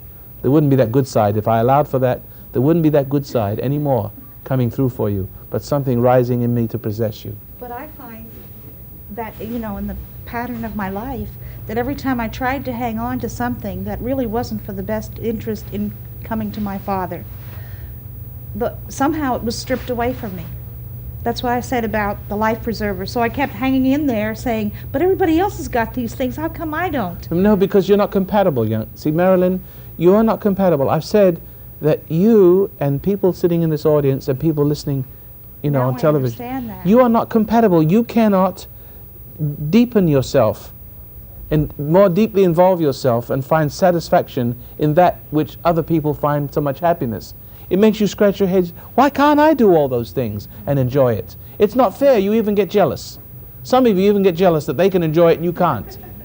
But you don't know what a mitzvah, what a mitzvah, what's a blessing. I'm thinking in Jewish now. See, you don't know what a blessing it is not to be able to enjoy those things, because it means you have an umbilical cord to the Father, that your destiny is in a different direction. Narrow is the way and few are those that find it. Broad is the road to destruction, and most people go that way. And I was in a convent walking the grounds.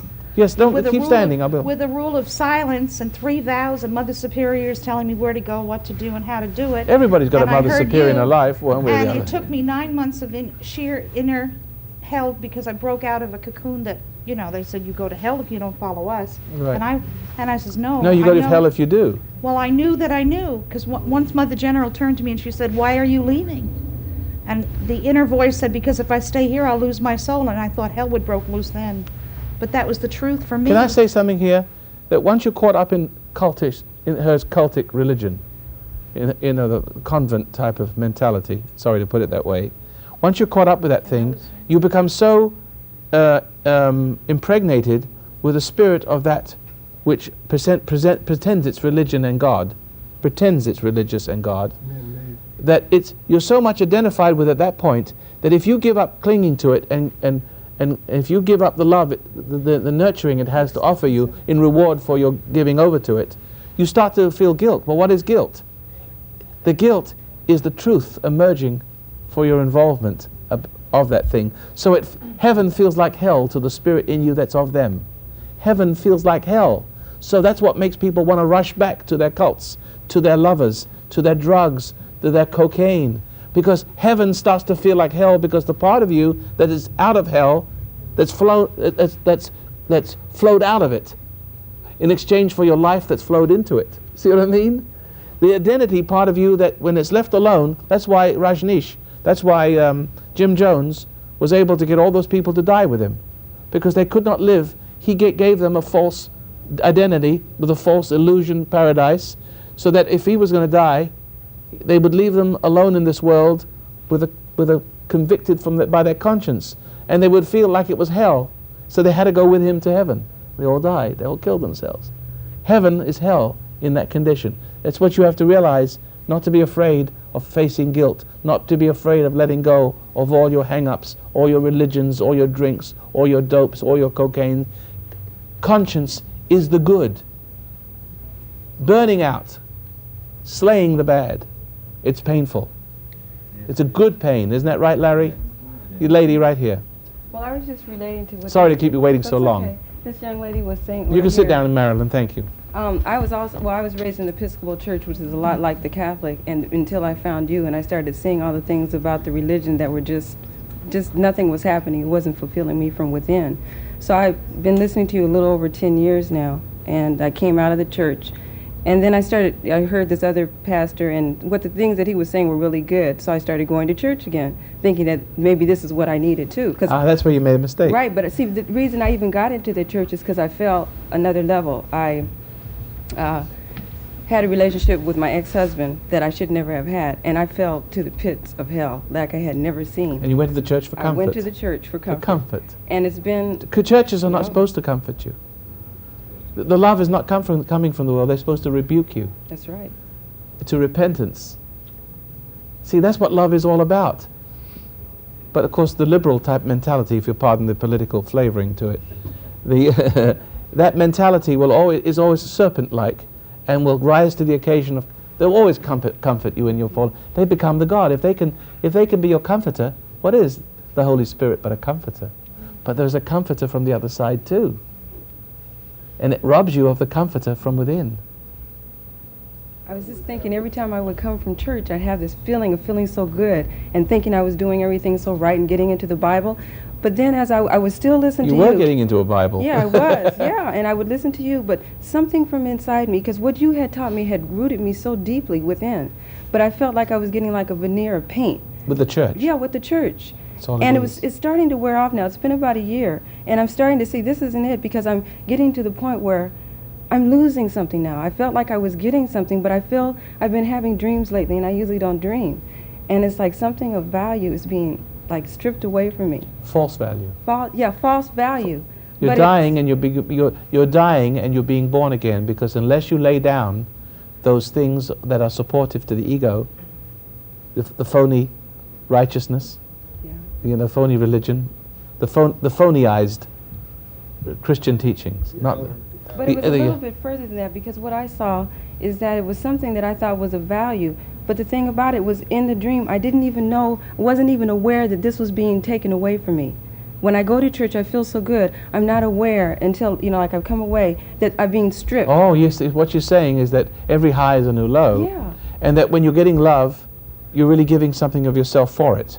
I'm losing You're giving something of your soul That's in right. exchange for this illusion. That's right. That's what you're talking about, Yes, isn't it? yes. And then in other words, there's something flowing out of you, which is your life, your Yes, soul. exactly. Something comes into you, which is the illusion that you are a person that you are not. That's right. And in order to hold on to this illusion and not to feel the guilt of the light breaking this down, without that love, if you didn't go back to church or didn't go back to your drink, you'd feel like your whole life is starting to collapse. I feel guilty if I don't go. But you need to feel that guilt. I'm getting to the point now where You don't mind the guilt. No, I don't mind it It's now. it's a purging guilt. Right. See? Exactly.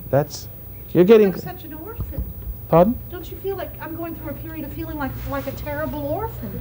You know, like nobody is one thing to say nobody loves you, but it's like when I'm standing there saying, I don't know what love is. My whole life is now in No. scraps. You do not know what love is.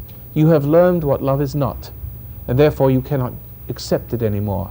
You have learned that the lie lies even when it loves. That love is a lie, and that the comfort of the world makes you God's enemy. That's the reason why you've got conscience. When you give up the love, it's like giving up drink. You discover the truth that it wasn't love. And until you're willing to realize, stand there with egg on your face, with this little pain, and not deny the truth that says this love lies. That's what the truth is saying to you, and it's saying to you in terms of pain. Now, conscience is like a language. You see, you've known the language of the world. We all have the language of the world in us, don't we? The kind of loves and the deceptions. But the language of conscience is a very special language, and we never will become acquainted to it until we sit still and listen to it, and let it trickle down into us. And it will take our pain away. Slowly, but it will change and transform our lives. Simply by realizing, hey, the lie lies. Those guys are not giving me love, they're giving me sex. The church is all phony, they're just comforting my ego. You know, what a fool I am. Well, when you start to wake up and the blinders come off and you find yourself standing on the edge of a precipice where you would have taken the next step with the blinkers on, do you have to say to yourself, don't take the next step? The fact that you see makes you not take the next step. How can you involve yourself with someone who's about to fleece you when you know they're going to fleece you? You would have involved yourself in somebody who would have fleeced you if you thought they were being helpful. So when you see through the con, you can't do it anymore. But be careful, don't hate what you see. Just see it calmly and be grateful. The bad can't happen to you anymore. Yes? Since we're on the subject of salvation tonight, periodically, sometime I just visit a church or whatever, I seem to still have a little bit of churchianity left. Yes, and feeling a little bit of guilt when communion is ever being served. Should we, I would just like you still have this hankering to go after the wafer. Comments on taking of communion, where Christ said... you're a chameleon taking the communion. No, I don't take it, but I feel guilty sometimes for not... that's what it is, really. Taking it. So do you say that communion is, even though Christ, the scripture teaches that we should take of communion, and there are no church services in the scripture. No. There are none of the trappings and the ceremonies, and there isn't any of the doctrines. You cannot find doctrine in the New Testament. Not one single something that they call Trinity and doctrine. You must never allow anyone to interpret the Bible for you. It's a very private experience. They can't interpret meaning for you. Only the Spirit within you can make you understand what's on that page when you're ready to understand. And what is more, that understanding is especially for you. And you can't say, hey, look what I found. They know what you're talking about. Right. You can't give a lecture on what you found.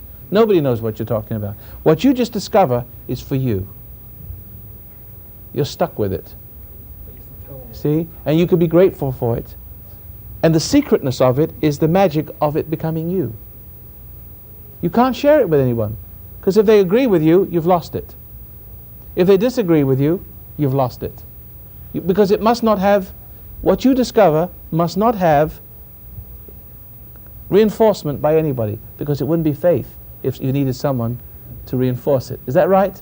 How do you think Roy Masters became Roy Masters? How many people you think that I could talk to that would agree with me anyway? Or even understand what I'm saying? Not many. I've spent my whole life with people fighting me, what I am. But I simply knew what I knew, and that's all there was to it. Now the magical thing about that, not only am I able to write, read and understand, and read more into what I just read, and read more into what I just read that I read, and I could read the same lines for 100 years, and each time I read that same line, after a week or so, a month goes by, my understanding and consciousness is so raised that I see more in the same phrase. But if I let a human agency guide me in this, it couldn't happen, because it's the Spirit that leads. It says in the Scripture that you need not any man to teach you. The time is coming, saith the Lord, that not every man shall say to his brother anymore, know the Lord. Well, I shall be in their hearts. I shall write the laws on their hearts. In their minds I shall inscribe them. And I shall be their God, and they shall be my people. And they shall sin no more, or something like that. See, but the Bible also says that God doesn't dwell in a house made by hands. Well, we sort of overlook that. We forget that. But indeed, God is looking for people not to worship in this synagogue or that mountain, but in spirit and in truth, right? Within ourselves, we are the temple of the living God. You don't have to go any further. I'm telling you, you don't need to be inundated with all these interpretations. You go crazy. What you're looking for really is acceptance for your ego. You want to belong to something. Or you want to belong to church because maybe you can make out with the pastor or something, or find a man. You're looking for business. You're looking for camaraderie. But the Christian is a loner. The true Christian is a person who stands alone, like the warriors of Africa, who go out and find their manhood by killing a lion all by themselves and surviving in the wilderness. And then they come back to be accepted by the tribe. A lot of truth to that.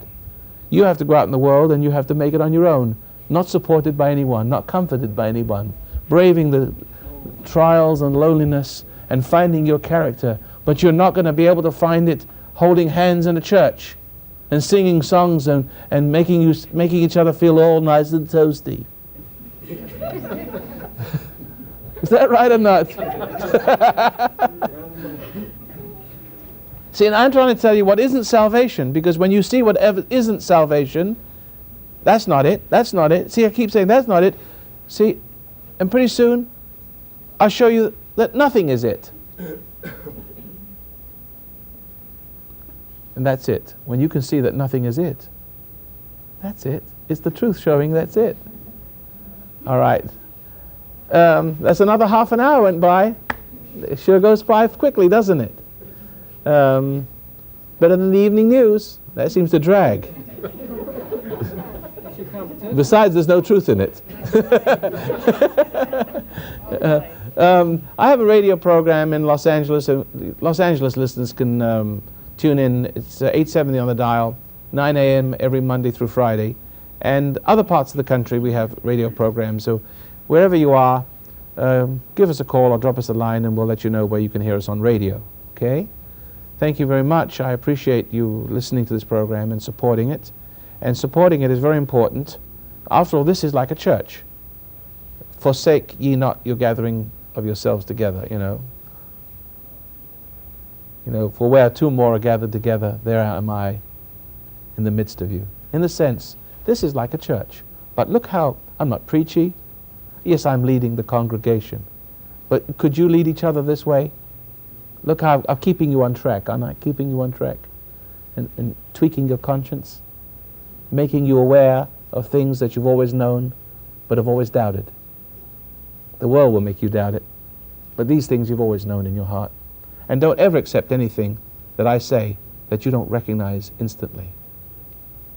Don't accept anything. If you recognize it, accept it. Otherwise, if you don't understand, wait till you do. Thanks for listening, and support our program. It's very important. And join us in our next program.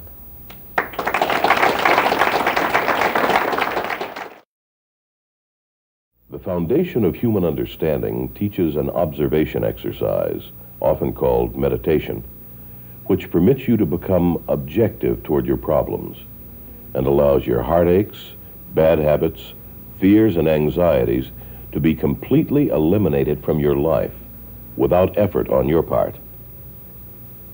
Until you have begun to practice this exercise, much of what you see and hear on the following program may be shocking and upsetting to you.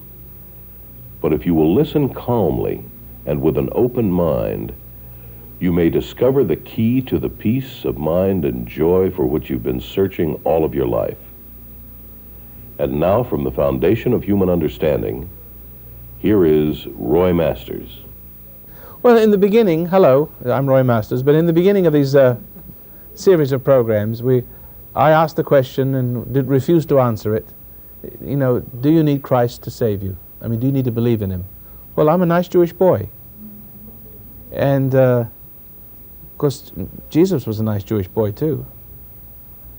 And, but how can I come to accept Jesus, which I do, but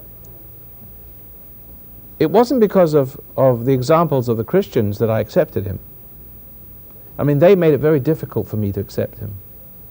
If anything, they would sort of, well, discourage me from wanting to be a Christian, because I see nothing else but cruelty and insanity, for the most part, in people who represented themselves as followers.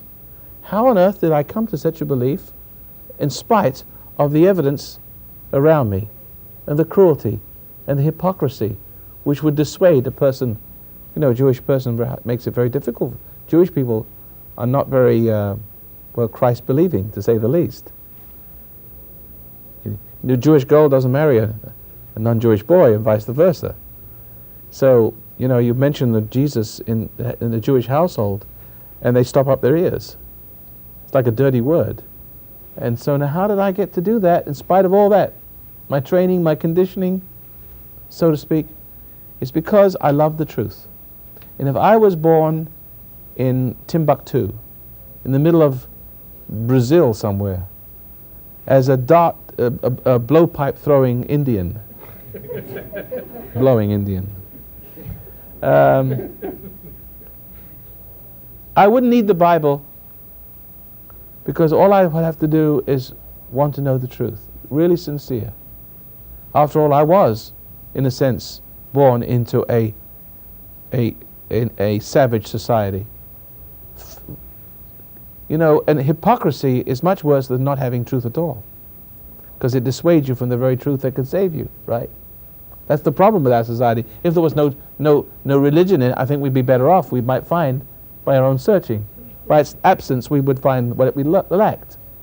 We're better off in a prison cell, aren't we, Larry? You know, all by yourself, stripped from all of your pleasures and the women and the drink and the booze, and suffering in that hell, all by yourself, because it makes you cry. It makes you draw down from above because you can't get it from below. You can't satiate your senses with your old kind of sensual gratifications. It leaves you with the pain.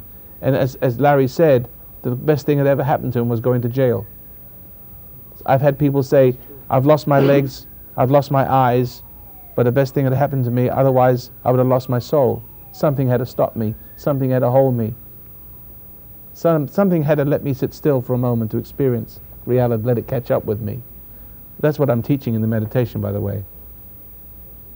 However, I don't think I'm going to make the point this evening that do you have to believe in Jesus?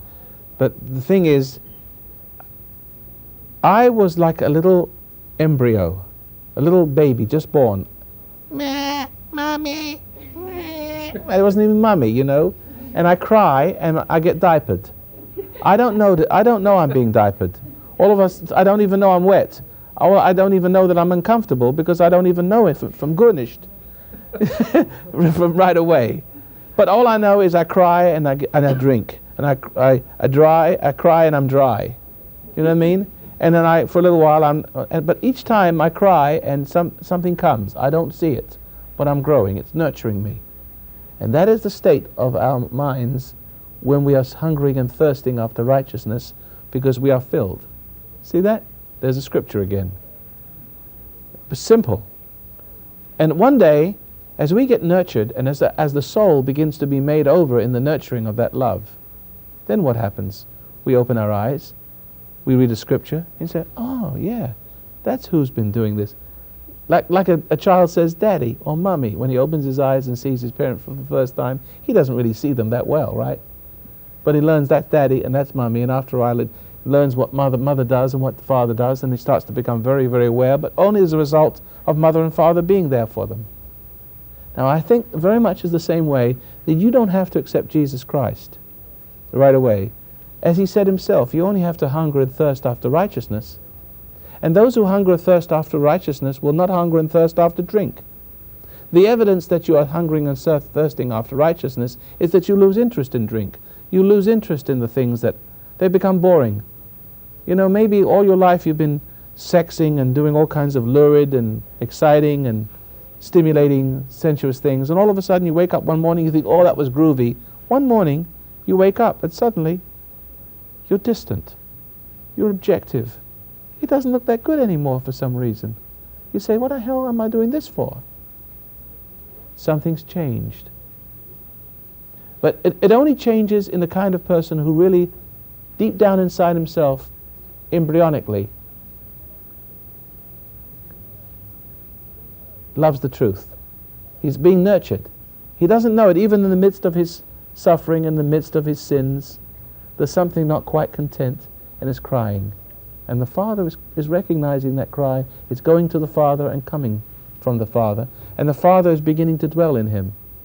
Just like I've said before, the same relationship you have with flowing into the world and the world flowing in you and you getting identity from the world and surrendering for the sake of the nurturing of the world love, which causes conflict with the spiritual truths, you know, the Heavenly Father. But the same thing's happening within. You don't know it, but it started a long time ago. It started for me a long, long time ago. And then pretty soon, when I open the Scripture, and my eyes I've learned to read, I've learned to reason, I've learned to listen to my insight and my common sense, and my inner character is beginning to flow and bloom. Now, I can recognize who that is. Hey, that's him. What do you know, Joe? Right? Got the idea? Because how do you know Jesus is Jesus if someone just said, he's him? Somebody could have said, Hitler's him. How do you know? There's got to be something in you that recognizes the linear, the Scripture, the linear man, the historical man. There's got to be something in him in the present that recognizes the him in the past. You follow what I'm saying? The gentleman here first, though. Go ahead. Just two quick things, Roy. I think in the last program you said, you spoke about some getting caught up with you, which I'm convinced is a fact. It does happen. I've known of the foundation for a long time and listened. I know, you're the Vietnam vet. Right. And I think I've met a lot of people right here at the Foundation of Human Understanding. And I've always rejected you. I think in my case you went overboard. Yeah. You tried to get me involved with you, didn't you? Oh, yeah. You tried your clever speech and your little naggy, pressury ways. I'm a desperate man, but you're not the only one I've tried to get involved. But you couldn't get me involved, no, could you? No, I just have never become convinced that a Christian must be a loner. Yeah, well, he must be a loner. Okay, well, he must be a loner for a while. Because you can't become a man holding somebody's hands. You just can't. You can't do it. You don't want these support groups. You don't want to be mothered to death. Nurture? Yes, that is what you need to be saved from. A support group, external nurturing. You've got to pull away from it and say, just 1 minute, one cotton picking minute. This is not, yes. You just described my life. I've always pulled away from friends, but I was always a leader, the president of this, the president of that. But I was so destroyed at home. My father was always drunk. My mother was always sick.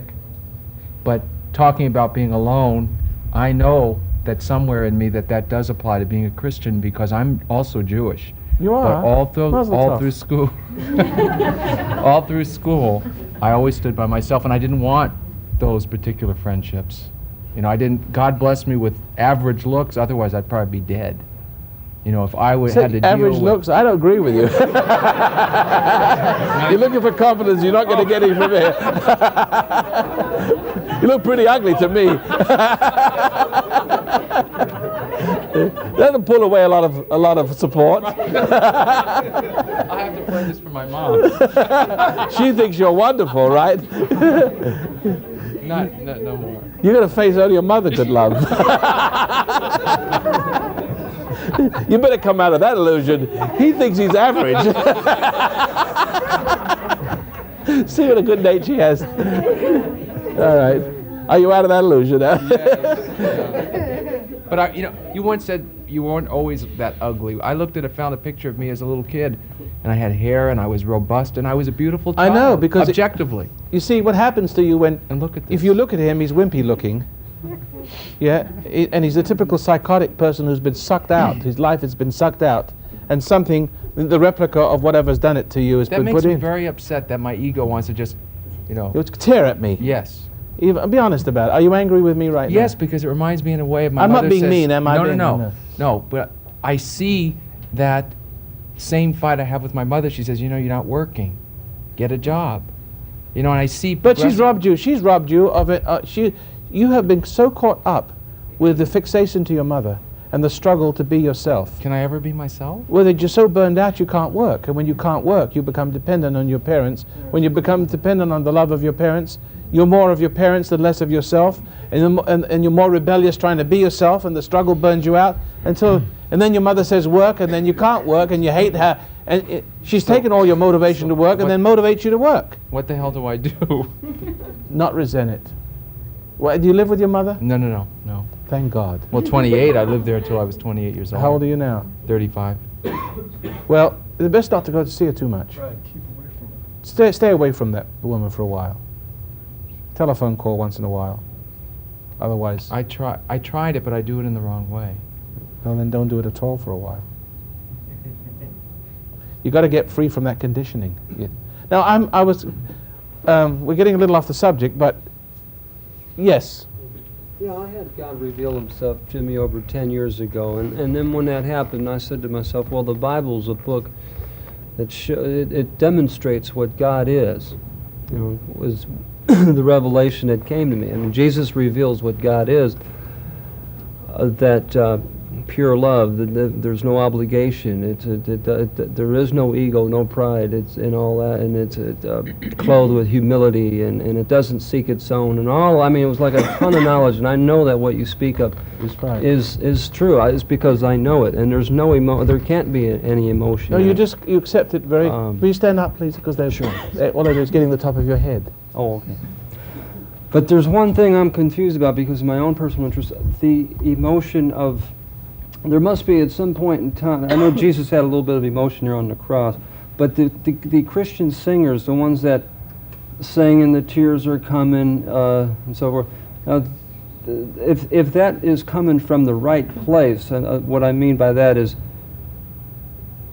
if it says, I'm really hurting for you because you don't know the truth. You see what I'm saying? I mean, you don't want to tell you what you're going to do. It's very simple. Take all of that horse manure, take the whole emotional singing binges, and take them and put them in the nearest toilet. All right. And forget all about that pantomime and that theatrics. That has nothing to do with Christianity. That is simply nothing else but theater. And emotions to get you emotionally involved and making you feel sorry and repentant and getting you feel comforted and making you grateful to the comforters, and pretty soon you're into a cult. Because is that right? Each service that I went to before they even Stand up, started, please. before he even starts with the message, everybody's sitting there half falling asleep. In fact, he has to tell people to stand up during the message sometimes. But it's like pumping you up, getting your heart going, getting everything going. Not healthy. Like rah rah, let's go. And otherwise, I mean, everybody's like dead in their seats. And I think they know that they have to do that to get you receptive. Otherwise, they have to open your senses. to open you they up. have to create the emotion. They have to create the drama, because the message is all external, and the life is external, and the salvation is external, because it's not real. It's dependent upon the manipulator and the motivator. But I'm asking you to do just the opposite, to be very quiet and still and objective, because the pathway to the light and the way to the truth is not through emotional evangelism. It's not through sing-songs and pantomime and drama. It is through quietness. because it's just like the cocaine and the drink that you were talking about that opens you up, your senses up to take in whatever is there, to experience That's it more. right. It's the same thing. Same as thing that. with It's the no church. different. It's no different. They open you up to receive the message. That's why you know, I just, you know, when I see the churches with the boogie woogieing down the aisle, this doesn't can't believe that people, but they feel alive. They feel alive from that. They feel glorified. Should Yes. emotion exist? Or? No, not absolutely. That's what You must be dispassionate. You must learn to find a flow of life that comes through no emotions, no hate, no love. See, because all hate and love is of ego and pride, and it opens you to sensuality, it opens you to that which is in the world, you know. No emotion. But when they do come, it's how we deal with That's right. that is what's important, right? You see, the whole, but once you find the essence of what salvation is, which we are talking about this evening, you'll find this ability to learn. You're always watching yourself. You're always learning, you're always disciplining yourself in not reacting to pressures and stress and offerings and compliments. People knocking. There's a part in the lost books of the Bible says, if any man compliments you, praises you like a holy man, do not be exalted. This is the essence of it. If any man degrade you, don't be bummed out. He didn't quite say it that way. Because this evenness, through this evenness, the inner mind is opened and the senses are closed and you receive the fullness of God. Yes, sir. Roy, I've come 1,300 miles to ask you something. I think a lot of it you've answered. But I had parents who sort of burned me out on school, grade pressure. And 23 years ago, I went to law school and failed the bar exam. I was going through marriage problems, and I've always wanted to take the bar. Is this got to do with salvation? I think it does, because I identify with him, and I'm asking you, what do you do if you are burned out? The way the discussion left it sort of was, you said you could reach a point where there's no hope of salvation. Well, wait a minute. What's that got to do with law school? I mean, the law school, we're talking about a different subject, unless it has to do with the subject. Somehow you could sort of dovetail that in. Am I mistaken? I identify my failure to pass the bar exam and my frustration at it with my personal salvation. Oh yes. In other words, you think, yeah. Well, everybody has the problem. This is a problem. When you have failed to be a person, and ever since you're born, the system sets you up to become successful, and some people react to the temptation to become something. That's the big mistake. That's the original sin. In the Garden of Eden, there was this scene when paradise was lost. You can be what you want to be, and you can have all you have to do is eat this fruit, and you can forget you're just a creation. You can become a creator, and knowledge is power, and knowledge will be somebody. See, now that is the flaw in our nature. It's called pridefulness, and the lie says, through knowledge, you become a good doctor, you become a good lawyer, you become good at something, then you're a good person. It is always the substitute for failing, to being good at something, and to be praised for it, and to be glorified in it. Everybody's looking for recognition through their skills, through being maestro, the greatest pianist, the greatest physician, the greatest artist, the greatest something or other, and to be admired for one's skill. But the trouble is that the self that is the accomplished self, which depends on accolades of praise, right, is not the true self. What's that mean? Well, in other words, the self that is a good doctor, that is recognized. In other words, if you're a good doctor and you're recognized as a good doctor, it's like being good. And that's like being, as long as you keep accomplishing, you get gooder. And that's like progress. And so therefore, after a while, you have to accomplish and accomplish and accomplish and accomplish more and more, and this will burn you out, even if you're a success. But if you're a failure, and somehow you got a block to it, and you try hard to become a success, through being a success, you try hard to become good at something in order to be, because you think that's your salvation. You're barking up the wrong tree. It's the wrong reason to be a good lawyer, as if being a good lawyer would make you a good person. There's nothing wrong with being a good lawyer, a baker, a candlestick maker, but it has nothing to do with being a good person. It may have a little bit to do with it, but it can't. Your whole salvation, the idea of who you are, and the ultimate salvation can't rest upon being a good lawyer, because after all, it's simply an illusion which has its roots in the acceptance of the world, and that has nothing to do. You're working for approval. It's an ego thing, and you're going to be burned out one way or the other. The more you struggle, the more you create. The more you struggle, the more you create a conflict over your struggle. Is there a place for healthy self-esteem, or is there such a thing? I mean, I feel No, there's no. heck with the world. I'd like to pass the bar. I'd feel good about myself. No, I think perhaps in your case you need to forget the bar, because it'll drive you to a bar. If I were you, drop the whole idea about becoming a lawyer in order to become a saved, worthwhile person, because you're barking up the wrong tree, and it's a good thing you never succeeded. Because you might have, but if you had succeeded, you might have become a great lawyer, and it felt so full of conflict for the greatness that wasn't great.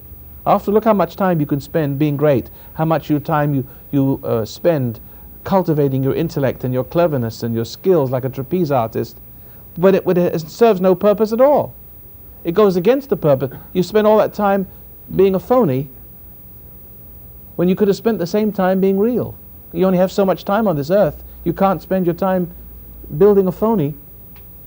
You could you only have a certain amount of time to build the real. So therefore, no wonder people, when they become successful attorneys with a lot of money, that the conflict is as much great in being a success as it is not being able to make the success. But struggle. I had the opposite problem.